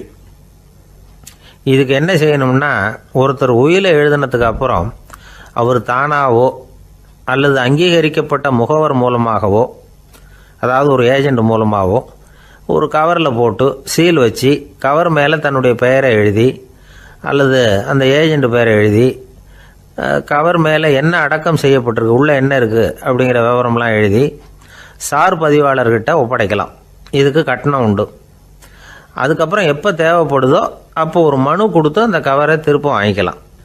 இப்போ எழுதுகிற உயிலை இவ்வளவு நாளுக்குள்ளே பதிவு செய்யணுங்கிற கால வரையறை உண்டா அப்படின்னு ஒரு கேள்வி வரலாம் இல்லையா? எப்போ வேணும்னாலும் பதிவு செய்யலாம். நம்மால் ஒருத்தர் ஒரு நாள் ரொம்ப அவசரமாக வந்தார். இந்த உயில் எழுதுறது சம்பந்தமாக பூரா விவரமாக எனக்கு உடனே தெரியணும்னார். நான் உடனே அவரை வக்கீல் ஒருத்தர்கிட்ட அழைச்சிட்டு போனேன். இவர் அவர்கிட்ட எல்லா விவரமும் கேட்டு தெரிஞ்சுக்கிட்டார். ரொம்ப தேங்க்ஸ்ன்னு சொல்லிவிட்டு 2 பேரும் வெளியில் வந்தோம். அதுக்கப்புறம் இவர்கிட்ட கேட்டேன், ஆமாம் இவ்வளவு விவரமாக கேட்குறீங்களே, உங்களுக்கு எத்தனை பிள்ளைங்க சார் அப்படின்னு கேட்டேன். 6 பேர் சார் அப்படின்னார். சரி, இருக்கிற சொத்து எவ்வளவுன்னு கேட்டேன். அதை இனிமே தான் சம்பாதிக்க போகிறேன் அப்படின்னார். ஒரு ஊரில் ஒரு மன்னர் இருந்தார். அழகான அரண்மனையில் அவர் இருந்தார். அந்த அரண்மனையை விட அழகாக ஒரு மாளிகையை அந்த ஊர்லேயே வேற ஒருத்தன் கட்டியிருந்தான். அப்படி கட்டி முடித்ததில் அவனுக்கு ரொம்ப பெருமை. எத்தனையோ செல்வந்தர்கள்லாம் வந்து பார்த்துட்டு, இந்த மாளிகையை விலைக்கு கொடுத்துட்றியா, எவ்வளவு விலை சொன்னாலும் சரி நாங்கள் வாங்கிக்கிறதுக்கு தயாராக இருக்கோம் அப்படின்னு சொல்லி கேட்டு பார்த்துட்டாங்க. நான் இதை விற்கிறதுக்கு தயாராக இல்லை அப்படின்னு சொல்லிவிட்டான். அவ்வளவு சிறப்பாக கலை அம்சத்தோடு அதை கட்டி முடிச்சிருக்கிறான். அதுவே ஒரு பெரிய அரண்மனை மாதிரி இருந்ததுன்னா பார்த்துங்களேன். சுற்றிலும் அழகான பூந்தோட்டம். ஒரு நாள் அவன் எங்கேயோ வெளியூர் போயிட்டு திரும்பி வந்துக்கிட்டு இருக்கிறான். அப்போது அந்த மாளிகை தீப்பெட்டி எரிஞ்சிக்கிட்டு இருக்கு. பதறி போட்டான். விலைக்கு கேட்டவங்க யாராவது இதை செஞ்சுருக்கணும், இல்லைன்னா மன்னரே செய்த சதியே என்னவோ, இப்படிலாம் அவனுக்கு சந்தேகம். ஒரு மூலையில் உட்காந்து அழ ஆரம்பிச்சிட்டான். அந்த சமயத்தில் அவனுடைய மகன் அங்கே ஓடி வந்தான். அப்பா அழாதீங்க, இதை நான் நேற்று ராத்திரியே நம்ம ஊர் மன்னருக்கு விற்றுட்டேன். இதை கட்டி முடிக்க நமக்கு எவ்வளவு செலவாச்சோ அதை போல் 3 மடங்கு விலைக்கு விற்றுட்டேன். கவலைப்படாதீங்க, இதை விட அழகான மாளிகையை நாம் புதுசாக கட்டிக்கலாம்னா. இதை கேட்டதும் அழுதுகிட்டு இருந்தவன் அழுகையை நிறுத்தினான். சிரிக்க ஆரம்பிச்சிட்டான். இதே இடத்த நான் வந்து மன்னர்கிட்ட இருந்து விலைக்கு வாங்குவேன், இதை விட அழகான மாளிகையை கட்டுவேன் அப்படின்னு சுற்றி நின்று எல்லார்கிட்டையும் சொல்லிக்கிட்டு இருந்தான். இந்த சமயத்தில் அவனோட இளைய மகன் ஓடி வந்தான். அப்பா, அண்ணன் சொன்னதெல்லாம் சரிதான், மன்னர்கிட்ட விலை பேசினதெல்லாம் உண்மைதான். ஆனால் விற்றது பேச்சு அளவில் தான். இனிமே தான் பத்திரம் வாங்கணும், எழுதணும், நீங்கள் கையெழுத்து போடணும், பதிவு பண்ணணும், மன்னர்கிட்ட பணம் வாங்கணும். அதுக்காகத்தான் உங்களை எதிர்பார்த்துக்கிட்டு இருந்தோம். அதுக்குள்ளே இப்படி ஆயிட்டுதுன்னா. இப்போ சிரிச்சுக்கிட்டு இருந்தவன் சிரிப்பை நிறுத்தினான். மறுபடியும் குழந்தை மாதிரி அழ ஆரம்பிச்சிட்டான். இது ஒரு சம்பவம். இதிலிருந்து என்ன தெரியுது? அந்த அழகான மாளிகை தன்னுடையது அப்படின்னு நினைக்கும் பொழுது அவனுக்கு அழுகை வந்தது. அது தன்னுடையது இல்லை அப்படின்னு நினைக்கிற போது சிரிப்பு வந்தது. மறுபடியும் அது தன்னுடையது தான் அப்படிங்கிற உணர்வு வரும்பொழுது அழுகை. எது எதிலிருந்து நீ நீங்கி இருக்கிறாயோ அது அதிலிருந்து உனக்கு துன்பம் இல்லை அப்படிங்கிறார் திருவள்ளுவர். இந்த உடம்பு என்னுடையதில்லை அப்படிங்கிற உணர்வு வந்துட்டா அது ஒரு பெரிய நிலை. அந்த நிலை வரணும். எல்லாத்தையும் பயன்படுத்திக்கலாம், ஆனால் பற்றில் விழுந்துடக்கூடாது. உலகத்தில் இருங்கள், ஆனால் உலகத்தவராக இருக்காதீர்கள். உலகிற்குள் இருங்கள், உலகம் உங்களுக்குள் வந்துவிட அனுமதிக்காதீர்கள். விலகி இருங்கள், விழித்திருங்கள், மௌனமாய் பார்த்திருங்கள் அப்படிங்கிறது சான்றோர் கருத்து. செய்ய வேண்டிய கடமையிலிருந்து விலகி இருக்கிறவர்கள் நம்மகிட்ட நிறைய பேர் உண்டு. அப்படிப்பட்ட ஒருத்தர் டாக்டர்கிட்ட போனார். டாக்டர், நான் ஒரு கவர்மெண்ட் ஆஃபீஸில் வேலை பார்க்குறேன், எனக்கு ஒரே அசதியாக இருக்குது, என்னை சோதிச்சு பாருங்கள், ஆலோசனை சொல்லுங்கள் ஏதாவதுன்னார். டாக்டர் அவரை பரிசோதனை பண்ணி பார்த்துட்டு சொன்னார், இதோ பாரு, உனக்கு இப்போ தேவைப்படுறது முழு ஓய்வு. நீ எவ்வளவு சீக்கிரமாக ஆஃபீஸுக்கு போறியோ அவ்வளவுக்கு உனக்கு நல்லது அப்படின்னாராம். ஒரு ஊரில் ஒரு ஆள் இருந்தான். கற்பனையிலேயே காலத்தை கடத்திக்கிட்டு இருந்தான். ஒரு நாள் ஒரு மரத்தடியில் உட்காந்துருந்தான். அவனுக்கு பசிக்கிற மாதிரி தெரிஞ்சுது. உடனே கற்பனையிலேயே சாப்பிட ஆரம்பிச்சிட்டான். அதாவது எதிரில் இலை போட்டு சாப்பாடு போடப்பட்டிருக்கிறதாகவும் அதை இவன் சாப்பிட்றதாகவும் நினச்சிக்கிட்டு கையை மட்டும் வாய்க்கும் தரைக்குமா அப்படியும் இப்படியும் கொண்டுகிட்டு போய் பாவனை பண்ணிக்கிட்டே இருக்கிறான். தூரத்தில் இருந்து பார்க்குறவங்களுக்கு இவன் ஏதோ பலமான விருந்து சாப்பிட்டுக்கிட்டு இருக்கிறான் அப்படின்னு தான் தோணும். அது மாதிரியே பண்ணிக்கிட்டு இருந்தான். அந்த வழியாக ஒரு சன்னியாசி வந்துக்கிட்டு இருந்தார். இவனை பார்த்தார். என்ன இவன் இப்படி பண்ணிகிட்டு இருக்கிறானே அப்படின்னு நினச்சாரு. கொஞ்ச நேரம் அவனையே உத்து பார்த்துக்கிட்டு இருந்தார். இவரை பார்த்ததும் அவன் இன்னமும் சுவாரஸ்யமாக சாப்பிட ஆரம்பிச்சிட்டான். அப்பப்பா, என்ன இது, இந்த குழம்பு இவ்வளவு காரமாக இருக்குது, என்னுடைய நாக்கே எரிஞ்சு போடும் போல இருக்கு அப்படின்னு சொல்லிக்கிட்டு பக்கத்தில் ஒரு குவளையை எடுத்து தண்ணி குடிக்கிறது மாதிரி பாவனை பண்ணுறான். அப்பாடா, இப்போ கொஞ்சம் பரவாயில்ல அப்படின்னு சொல்லிக்கிட்டு குவளையை கீழே வைக்கிறது மாதிரி ஒரு பாவனை பண்ணுறான். சன்னியாசி பார்த்தார். என்னப்பா, சாப்பாட்டில் காரம் அதிகமோ அப்படின்னார். ஆமாம் சுவாமி, ஞாபகம் மறதியில் கொஞ்சம் மிளகாய் அதிகமாக சேர்த்துக்கிட்டேன் அப்படின்னா. சரி சாப்பிடு அப்படின்னு சொல்லிட்டார்.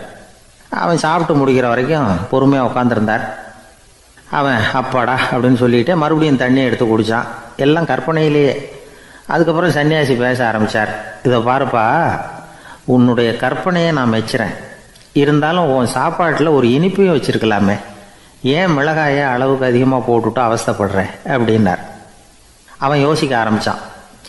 அதுக்கப்புறம் இவர் சொன்னார், இதை பாருப்பா, இனிமேல உன்னுடைய கற்பனையும் உயர்ந்ததாக இருக்கட்டும் அப்படின்னு உபதேசம் பண்ணிவிட்டு போனார். எப்பவும் உயர்வை பற்றியே சிந்திக்கணும். உயர்வு கிடைக்கலன்னா கூட அப்படி சிந்திக்கிறத நிறுத்தப்படாது அப்படிங்கிறார் திருவள்ளுவர். உள்ளுவது எல்லாம் உயர் உள்ளல், மற்ற அது தள்ளினும் தள்ளாமை நேர்த்து. ஊக்கம் இல்லாமல் உலகத்தில் வாழ்ந்து பிரயோஜனம் இல்லை. அதனால் உயர்வாகவே சிந்திக்கணும். அது நம்மளை ஊக்கப்படுத்தும். இது பெரியோர் வாக்கு. இந்த உலகத்தில் கற்பனையிலேயே வாழ்கிற சில கஞ்சர்களும் உண்டு. அதாவது 2 கஞ்சர்கள், 2 பேரும் பக்கத்து பக்கத்து ஊரில் இருந்தாங்க. பொங்கல் சமயம். ஒரு கஞ்சன் தன்னுடைய மகனை கூப்பிட்டான். இதை பாருப்பா, பக்கத்து ஊரில் என்னுடைய நண்பன் ஒருத்தன் இருக்கிறான். அவனுக்கு பொங்கல் பரிசு ஏதாவது கொடுக்கணும். நான் ஒரு 4 ஆட்டுக்குட்டியை தரேன், நீ கொண்டுகிட்டு போய் கொடுத்துட்டு வந்து விடுறியா அப்படின்னு கேட்டான். சரி, நான் புள்ள ஒரு பைய கையில் எடுத்துக்கோன்னா அவன் எடுத்துக்கிட்டான். இந்த ஆட்டுக்குட்டி பிடிச்சிக்கோ அப்படின்னு சொல்லி ஒவ்வொன்றா போடுறேன் பார் அப்படின்னு சொல்லிட்டு 1 2 3 4 அப்படின்னு எண்ணிக்கிட்டே வெறும் சைகையாலேயே ஆட்டுக்குட்டியை பிடிச்சி போடுறது மாதிரி பாவனை பண்ணிகிட்டு இருக்கிறான். அவன் பிள்ளையும் அதை ரொம்ப அக்கறையாக வாங்கிக்கிறது மாதிரி வாங்கிக்கிட்டு அந்த பையை தூக்கிக்கிட்டு அடுத்த ஊருக்கு போகிறான். இவன் அங்கே போய் சேர்ந்த நேரத்தில் அந்த கஞ்சன் ஊரில் இல்லை, எங்கேயோ வெளியில் போயிருக்கிறான். அவனோட புள்ள மட்டும்தான் வீட்டில் இருந்தான். இவன் அவன்கிட்ட, இதை பாரு, எங்கள் அப்பா உங்கள் அப்பாவுக்கு ஆட்டுக்குட்டி கொடுத்து அனுப்பியிருக்கிறாரு, பிடிச்சிக்கோ அப்படின்னு சொல்லி பாவனையிலேயே ஒவ்வொன்றா எடுத்து அவங்ககிட்ட கொடுத்துட்டான். அவனும் வாங்கிட்டான் வாங்கிறது மாதிரி. அப்புறம் சொன்னான், சரிப்பா, நானும் பதிலுக்கு ஏதாவது ஒன்றுகிட்ட கொடுக்கணும் இல்லையா, அதனால் அந்த பைய பிடி, ஒரு 10 எலுமிச்சம்பழம் தரேன், பதிலுக்கு அதை நீ எடுத்துகிட்டு போ அப்படின்னு சொல்லி கையாலேயே ஒவ்வொன்றா எடுத்து போடுறது மாதிரி பாவனை பண்ணிவிட்டான். அவனும் ரொம்ப நன்றி அப்படின்னு சொல்லிவிட்டு அதை வாங்கிட்டு போயிட்டான். கொஞ்ச நேரம் கழித்து வெளியில் போயிருந்த அப்பங்காரன் திரும்பி வந்தான். உள்ள சொன்னான், அப்பா, உன்னோட நண்பர் அவருடைய மகன் மூலமாக உனக்கு 6 ஆட்டுக்குட்டி கொடுத்து அனுப்பியிருந்தார், நானும் பதிலுக்கு ஒரு 10 எலுமிச்சம்பழம் கொடுத்து அனுப்பியிருக்கிறேன் அப்படின்னா. எப்படிடா கொடுத்தேன்னு கேட்டார் அப்பா. இப்படி தான் கொடுத்தேன்னு சொல்லி சைகையிலேயே காட்டினான். இதை பார்த்து தான் அப்பங்காரனுக்கு பயங்கரமாக கோவம் வந்துட்டுது. பலார்னு அரைஞ்சுட்டான் பையனை. ஏன்ப்பா அரைஞ்ச? 10 எலுமிச்சம்பழம் கொடுத்துட்டேனே அப்படிங்கிறதுக்காகவா அப்படின்னு கேட்டான்.